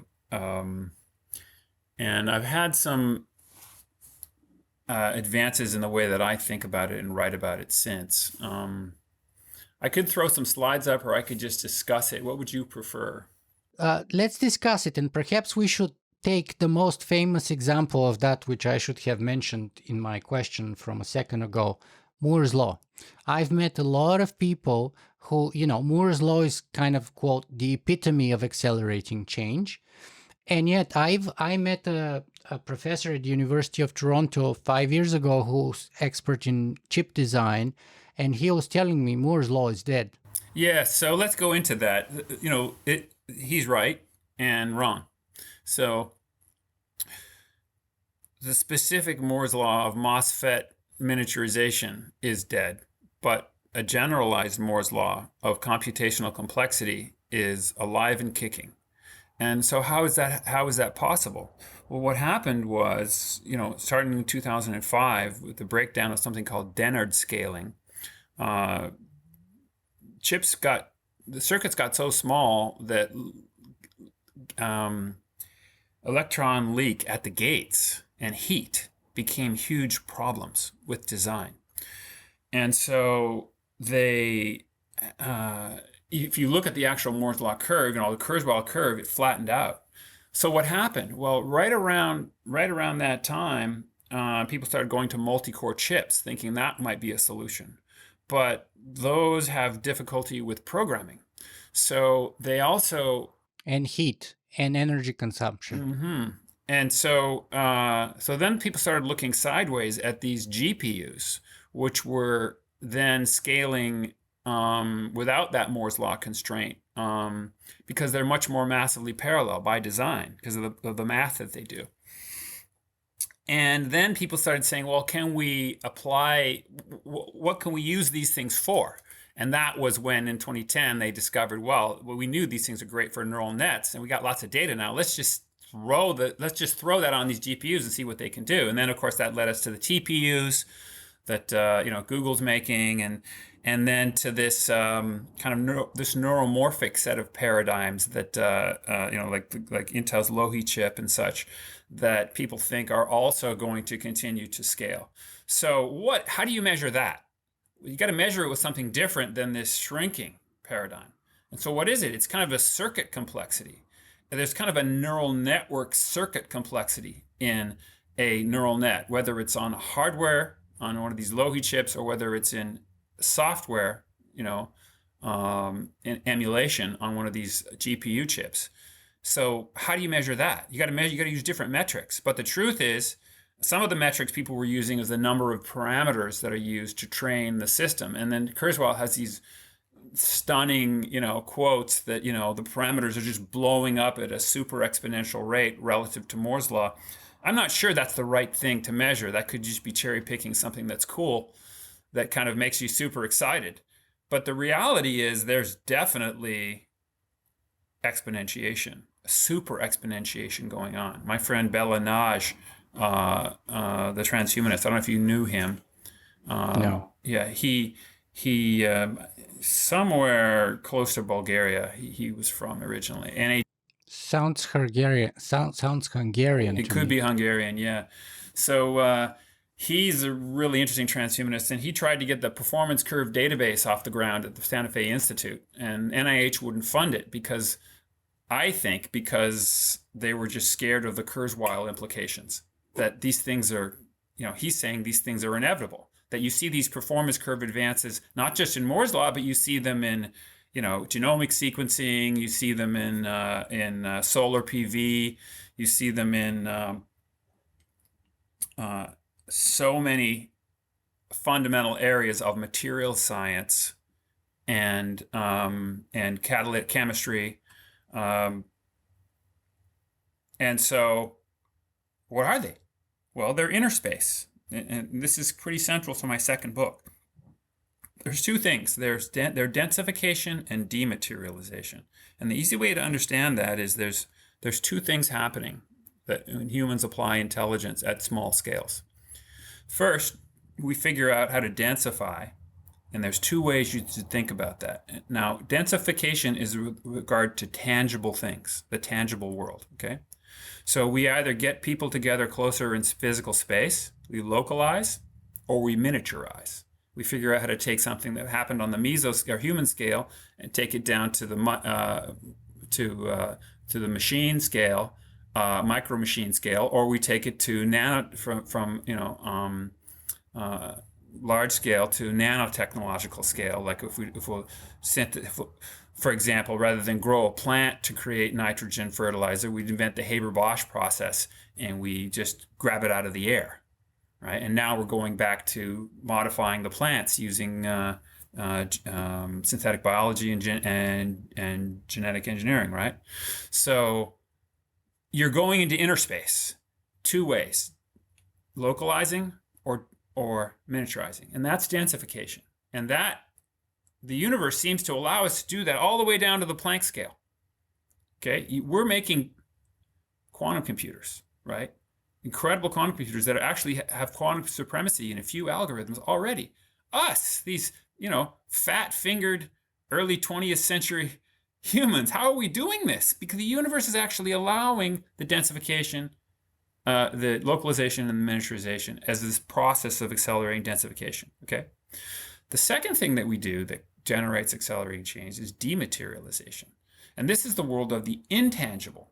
What we do with our minds is we replace information with physical things, informationalization, or we replace computation with physical processes, the way the smartphone replaced, probably 40 different things when it emerged, right? And that's dematerialization. And then we ship, and that's the intangible world. So now the intangible value of all of these tech companies is far exceeding their tangible value because they're platform companies, because they're software companies, because they're digitization companies. And so wherever you can swap information for atoms, right, bits for atoms, or computation for a physical process or product, you're dematerializing. And that's D&D. If you played D&D in high school, as I did, you got a nice simple summary for why accelerating change is going to continue for the rest of our lives, because it's actually built in to the way intelligence emerges, like way complexity emerges on all Earth-like planets. I would argue this is happening on all Earth-like planets. And the interesting thing is, Well, why don't they all go out to see each other? Well, I just described the densification it's a kind of a localization, and it's a diving inward.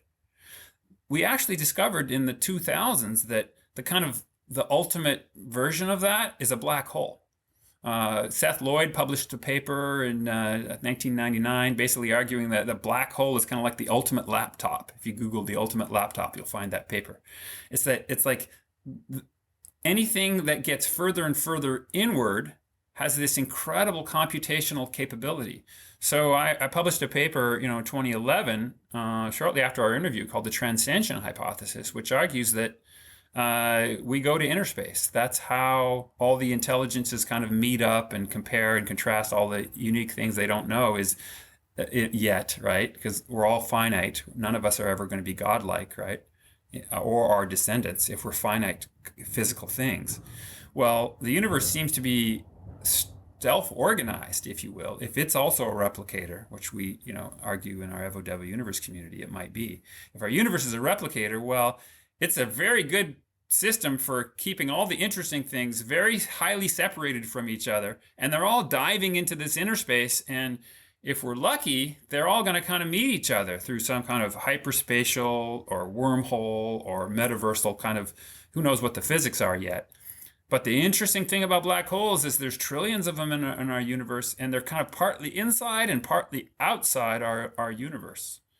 So the topology of where the future of intelligence goes is a highly open question right now. And the one thing that I think is worth really thinking about from the big picture of accelerating change is, well, where does D&D take us next? Because it really does look like we're just going to keep creating more of this interiority, if you will, and this densification, if you will. And I really think these are incredible processes to think about and say, well, what is the future of the internet? What is the future of, self-driving cars and these networks, these, air taxi networks that are going to shuttle us all around, and whatever things we can imagine in our future space. Well, is that kind of baked into how the system works? Is that generally predictable? Is that generally statistically inevitable if we survive? That's, of course, the big if, right? And then the other thing that I would say is, how do well-built networks protect that acceleration? How has that happened in the past? The better we can understand that in biological systems, the better we can understand it in social systems, the better we can understand it in technological systems, I would argue. So that is my bias, is that there's something to the actual structure. See, a priori, Nicola, you would not expect accelerating change to continue on Earth.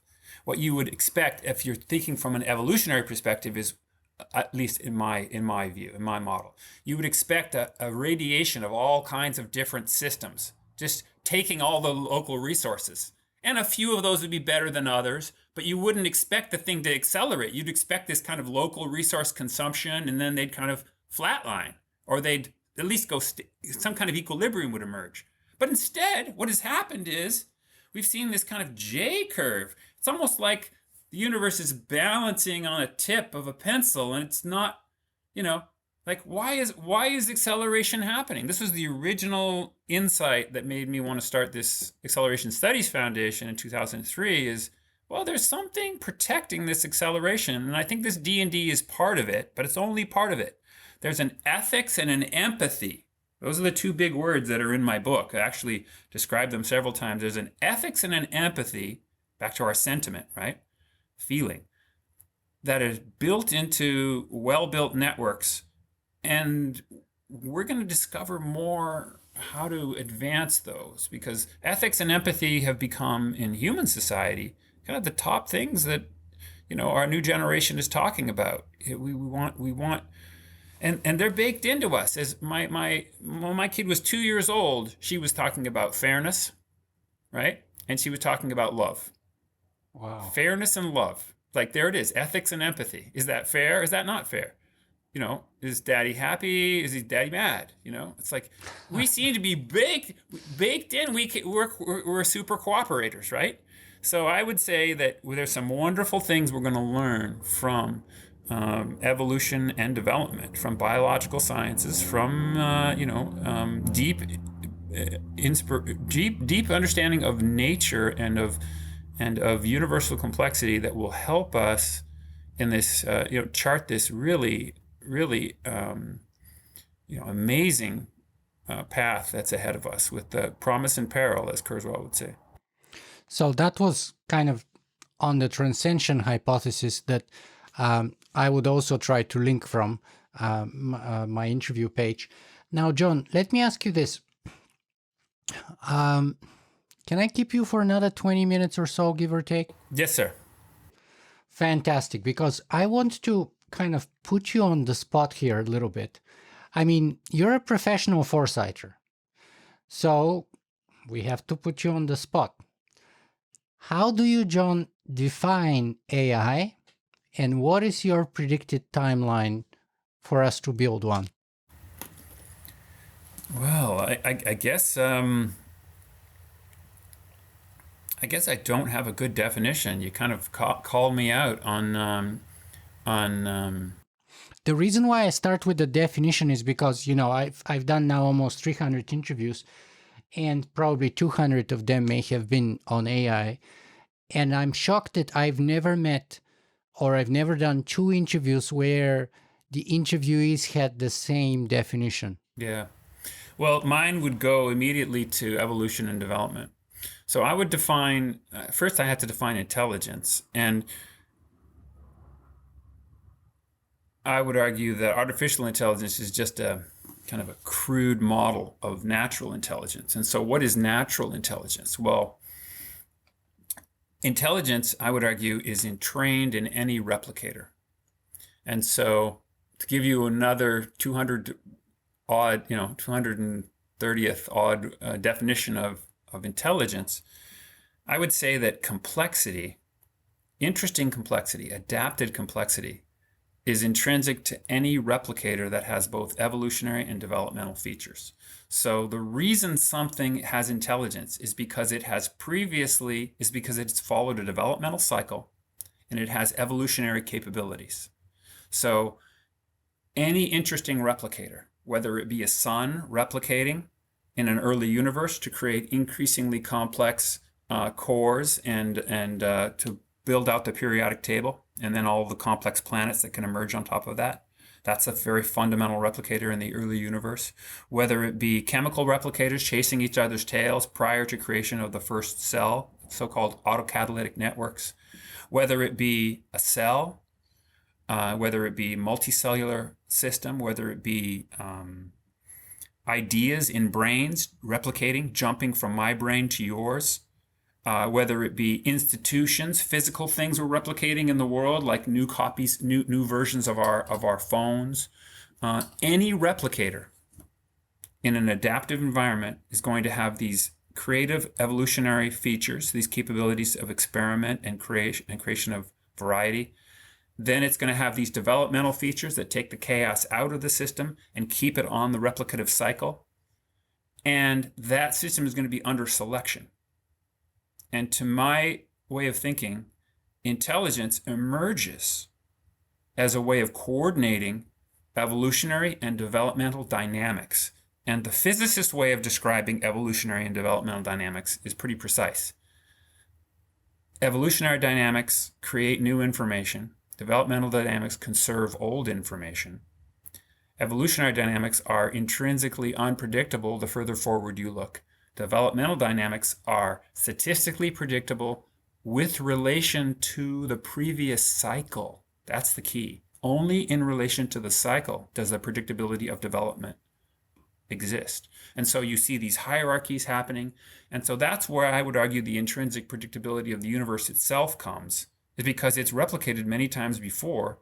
And maybe, as Smolin says, black holes are part of that replication cycle to create new universes in the multiverse.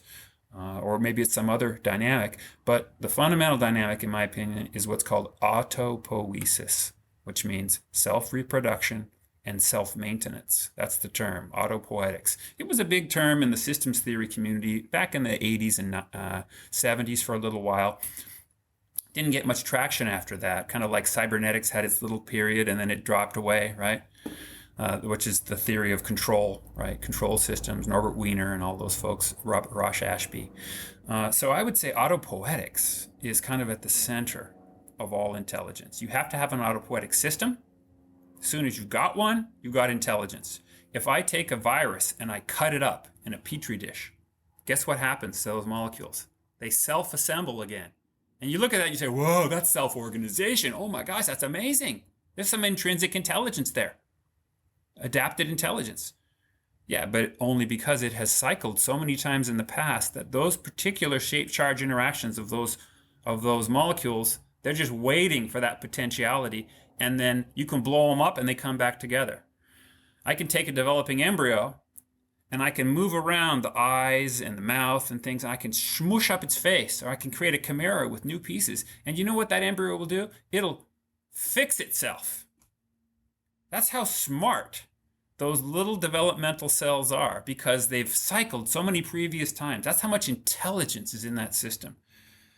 And the bill of goods I'm selling you is that there's no other pathway through to create general intelligence, is that we're going to figure out how to take that general model and we're going to reinstantiate it in this new substrate. And if we do, it'll have ethics and empathy like us. It'll have many of the processes we do. Wisdom will continue. Predictability will continue. There's a lot you can say about the future of that thing that you can say about humans in that model. Yeah, and you remind me greatly of another interview that I've interviewed here before, Danko Nikolic, from the Max Planck Institute, and he calls this process that you just described practopoiesis, because it's the next step of what we need to have that kind of autopoiesis for AI, as you've described. Anyway, but okay, so what's the timeline then that you foresee that we can? Great question. So when I started doing this work, and started writing my Singularity Watch website in 1999, and it became Acceleration Watch because I thought it was a better term. I believed it might happen in 2040. And then as I look closer at it, I don't know, within about 5 or 6 years, probably by 2006, 7, I was thinking 2060. There's no way it's going to happen that soon. And the two things that made me think that was that you had to have more of these Evo-Devo features built into the system before that GAI would emerge. And we have very little of that today currently. And then second was social pushback. As the AI started to get creepy, I expected that globally, I'm talking everyone now, China, everybody, we would start regulating it more and slowing it down for at least a decade or two, just to put more safety and testing into it, because particularly around the combat AI, because, those things can be super powerful and aggressive, but, we're going to have to very carefully test those unmanned combat, systems for loyalty and dependability and, to some degree, explainability. But explainability is a bit of a mirage when you have this AI trying to say, oh, this is my model. Well, that's really not your model. Your model is actually the whole network, and nobody really knows where that algorithm is. So I would think those are the two things that'll slow it down.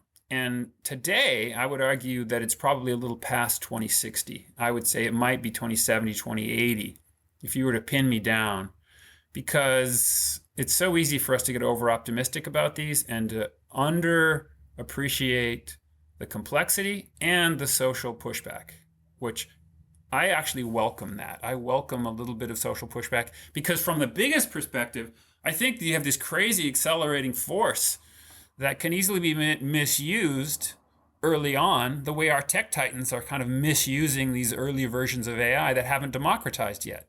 A big part of my second book, and I tease it in the first book, is the personal AI.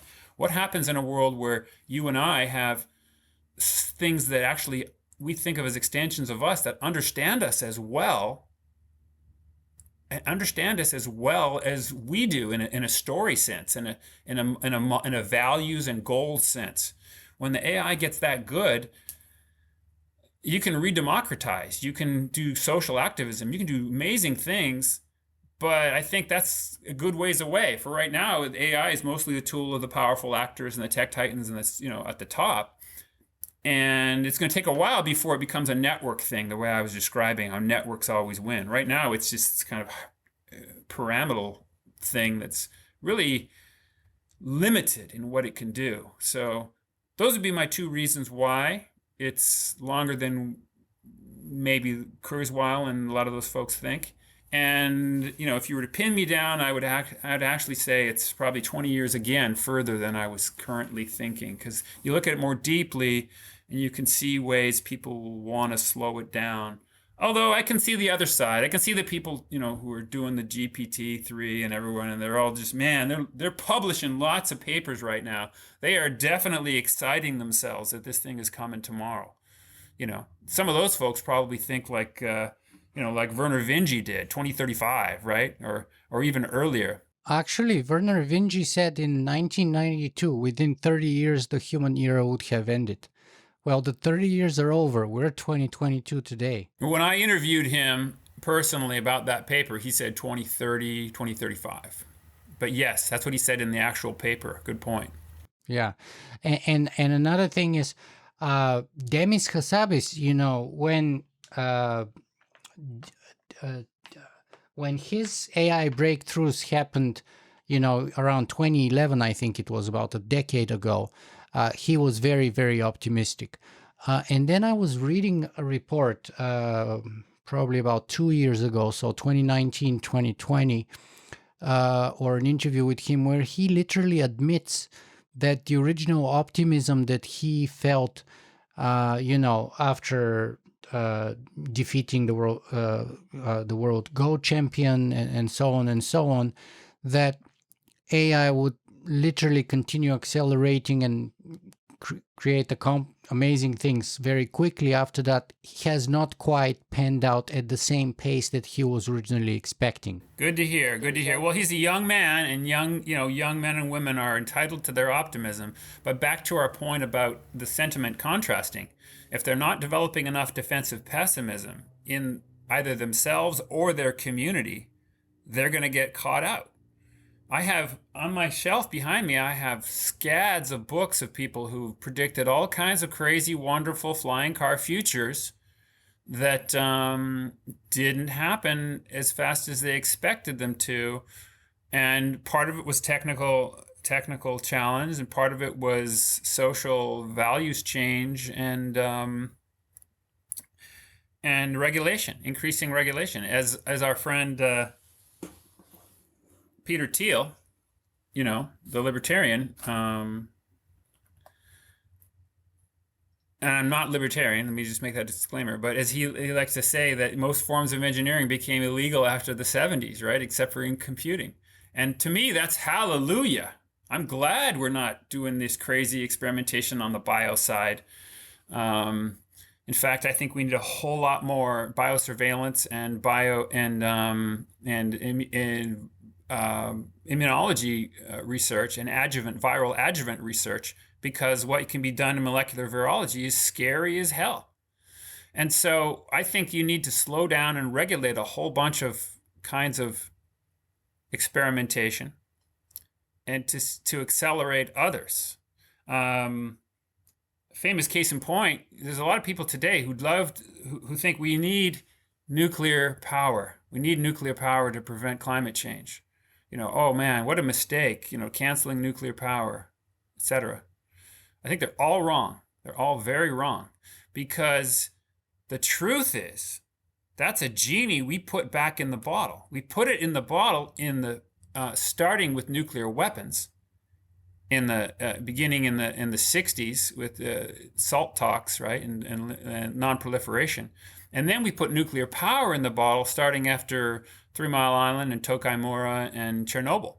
And that's great, because the truth is that is one of the other really bad things that people can misuse. People do not realize how many ways there are to purify uranium and create bombs, or seed it to create plutonium and create bombs. People do not realize how many ways. In the 1940s, there was probably 6 different ways that existed, that we were exploring them all in the creation of the atomic bomb. Let me recommend the book, The Making of the Atomic Bomb by Richard Rhodes. One of the coolest books I've ever read. I have a reading group that's reading it right now. And it's so scary what can be done. And we did this massive unlearning of all of that chemistry. There's so few people that know how to do that. There's only enough people to know how to, run the nuke reactors on the subs, and a few of these, now nuclear power has gone from 17% to 10% of the total mix. Hallelujah, man. Because we should be pushing all the other ones, because that one has too much of a weaponization potential. I do not want to have cities being ransomed or disappeared because of some fanatical group that figures out how to make these things, because that's such a powerful technology. So what's my alternative? My alternative is you slow down the technologies that have these serious negative externalities, even though it has the positive one for climate change.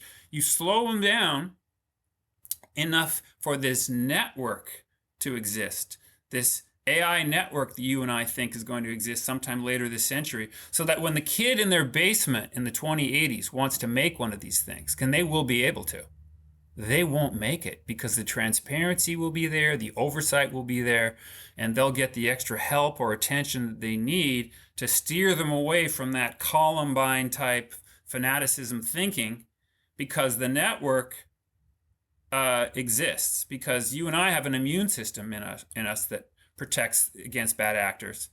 That kind of network does not exist for the planet. It will eventually exist in some post-singularity future. So I think, the assumptions we make around these things, they're important. And recognizing, being a defensive pessimist and recognizing the downsides. Many people have written books on existential risks. I only see 2.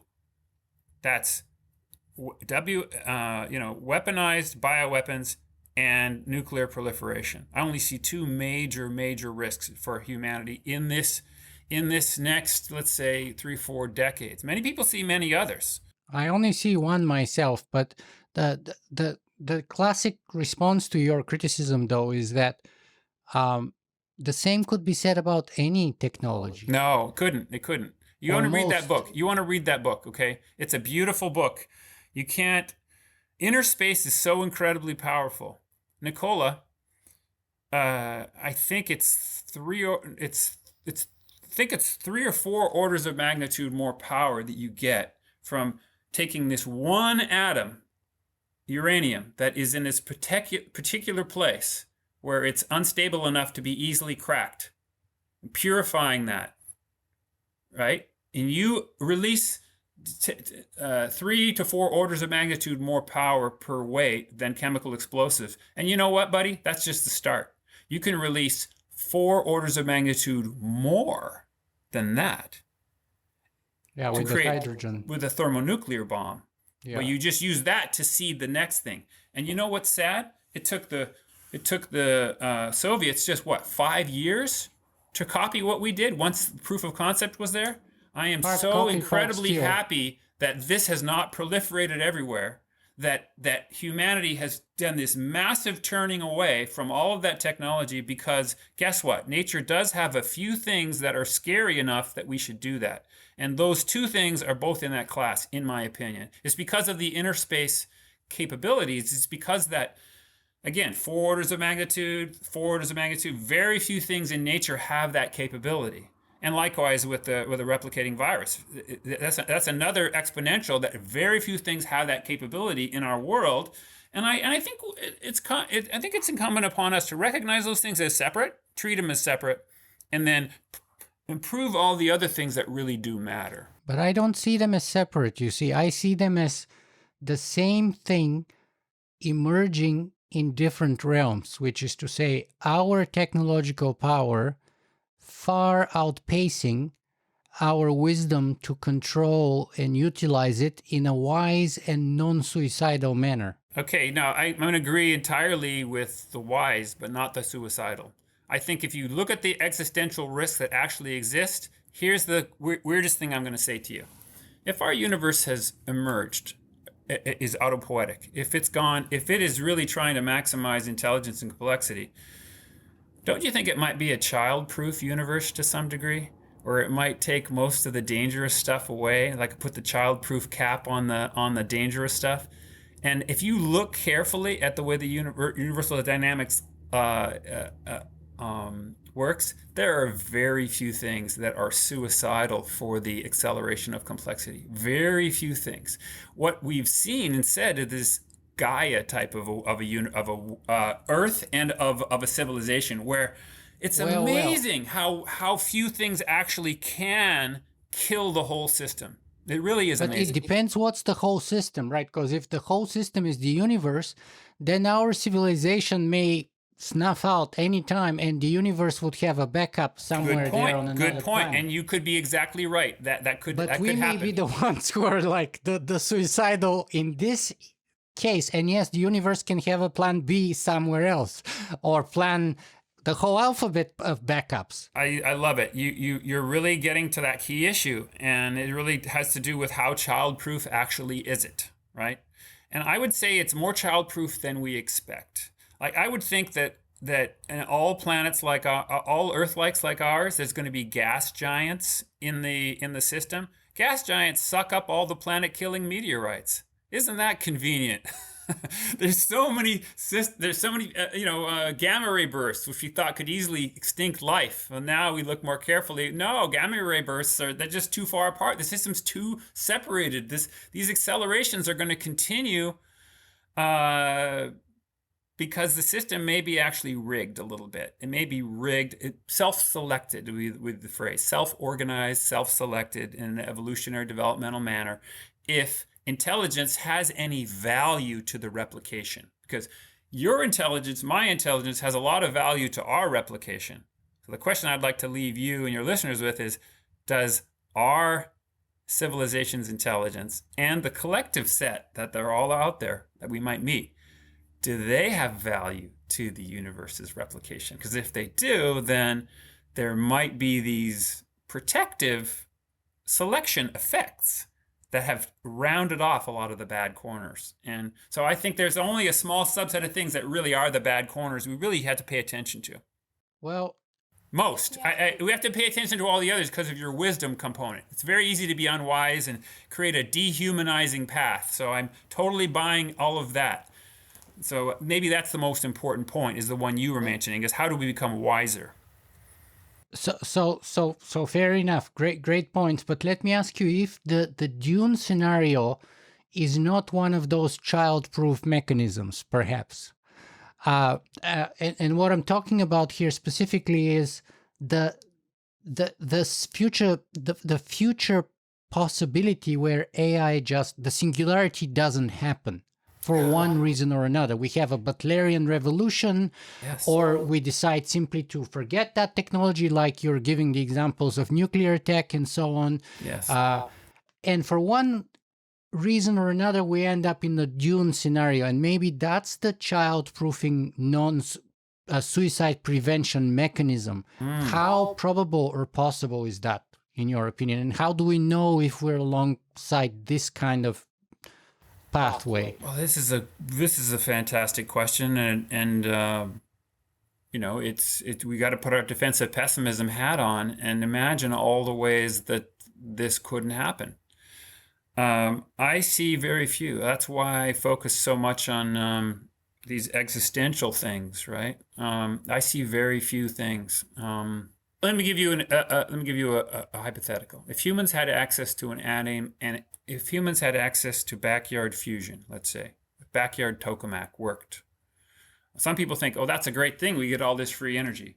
I look at it as saying, oh my God, that would be an implication we don't live in a child-proof universe. Because I could imagine backyard tokamaks of a certain sophistication could allow any kid to make an antimatter bomb in their basement.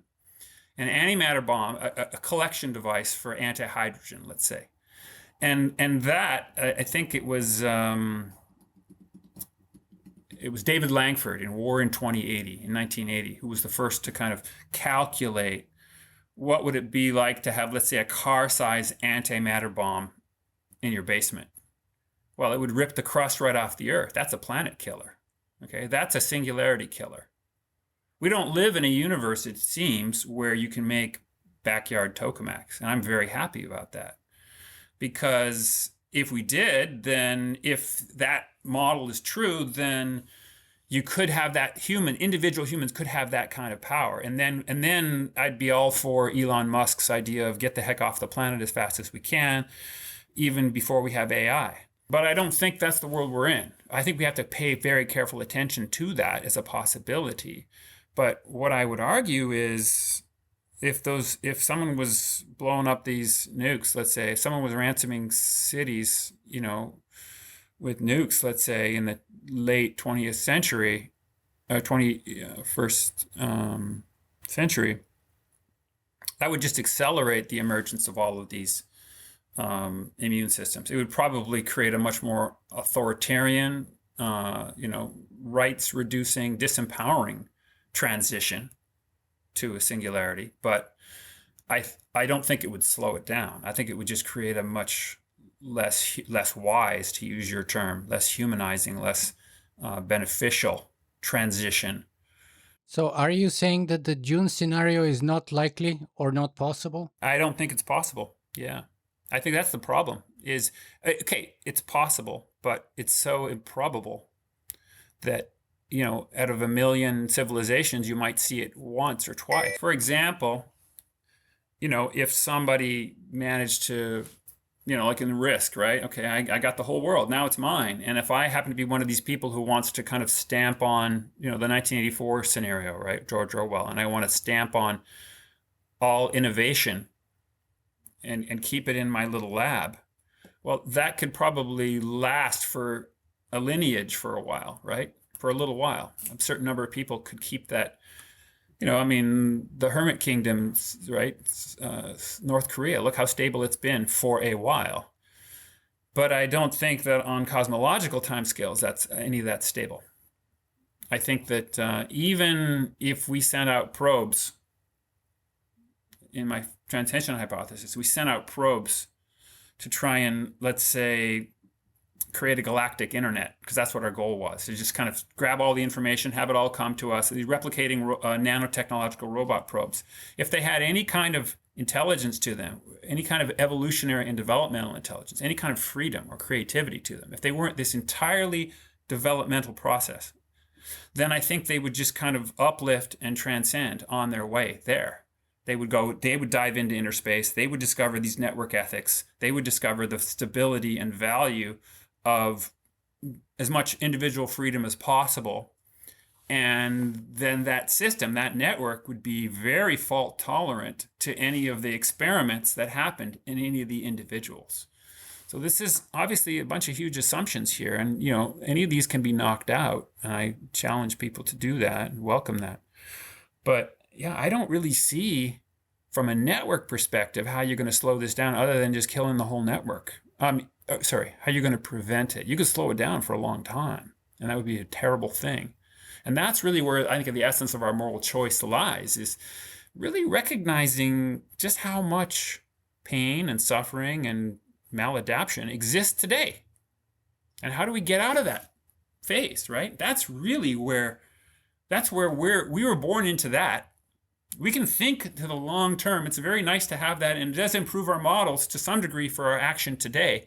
But it's really our action today, and with the heartbeats that we have, that really is where I would say the universe wants us to put most of our effort, right? Is making that thing today a little better and figuring out how to do that. John, we've been talking for well over 2 hours, and unfortunately we have to bring our conversation to an end. So let me ask you 3 quick questions here, or 2 quick one and one a little more. So first of all, what's next for John Smart? Is there another book perhaps you're working on? Yeah, I'm finishing the second book called Big Picture Foresight, which is kind of global or societal, global, and universal kind of stories about the future. It's more futures than foresight. It's not methods, it's kind of stories and trends and such. And I hope to have that out later this year on Amazon, along with Introduction to Foresight, which is the current one that's on Amazon. I encourage you guys to give me reviews there, honest reviews. I really appreciate that. And then at the end of my book, the last, I think, 2 pages of the book, I describe Futuropedia. So what's next for our nonprofit is we want to launch a kind of a set of, we want to launch a wiki that includes foresight tools and methods, description of them, and future stories, both around important issues. And as you probably know, if you try and do that on Wikipedia, they actually push it off. They don't want speculation on the future. So there's a real need for a good wiki that does that. And I have a network of futurists, friends I've developed over the last 20 years, and I'm going to be asking a number of them to help me, and of course anyone in the general community who wants to do this, just to create. So on a topic, there would be probable, possible, preferable, and preventable. All 4 of those is going to be little sections under each topic. And then we want to also honor people who've written about the future in the past. And fortunately, I can steal all these pages off of Wikipedia because of the GPL, and I can just take the futures components and then stick those in. So I think that I'm hoping that over the next, say 10 years, we can build a nice little resource for people. So when they Google a topic and they want to see kind of a crowd-edited version of what the future of that topic might look like, that they'll go to futuropedia.org and get some value there. So I guess that's my big project beyond the book. And then maybe most importantly, raising my kids, man. I want to. That's my autopoiesis. My main autopoiesis is these little monkeys, and the development is the most miraculous and amazing thing in the universe, in my opinion. How and a seed you cannot even see expands to create us. How is that even possible, man? Figuring out that and putting that into our tech and our society, and of course it's evolutionary capabilities, but both of those, putting those in, that's going to be the big magic. I just really enjoy watching them grow up. Where can our audience find more about you and your work? I guess they can go to foresightU.com, our website for Foresight University. If they're interested in the systems theories of change, they can go to Evo-Devo to this evolutionary developmental community. There's about 150 publishing scholars there. We have a nice little listserv you can join if you like this evolutionary and developmental approach to complexity. There's a little community we have there. We've done 2 conferences. And then I have some kind of historical sites, accelerating.org for Acceleration Studies Foundation, and I think it's called Acceleration Watch, which is kind of my first website on kind of acceleration from a big picture perspective. And those are useful, but we're hoping to change our name to Future Media Foundation to kind of, from ASF to that. Hopefully we'll do that over the next year or so, because really we think the Futuropedia is maybe that's the most useful contribution that we can give in our little nonprofit. So John, I know you have to go, but before you let us go, what's the most important thing you want us to take away from this conversation with us? The one message perhaps that you want to send us away with? The one message is that the world is actually amazing. Networks always win. And foresight is your superpower. It's your hidden superpower. The more you use it in your own lives, with your families, and then with the investments you make, and with the of your time, your energy, your dollars, it's your hidden superpower. And the more you give yourself permission to use it, the more amazing your and the world's futures get, I think. Even with all the pitfalls and the valleys we have to cross on the way there. Foresight is your superpower. Love it, John. Thank you so much for being with us today. Thank you, sir.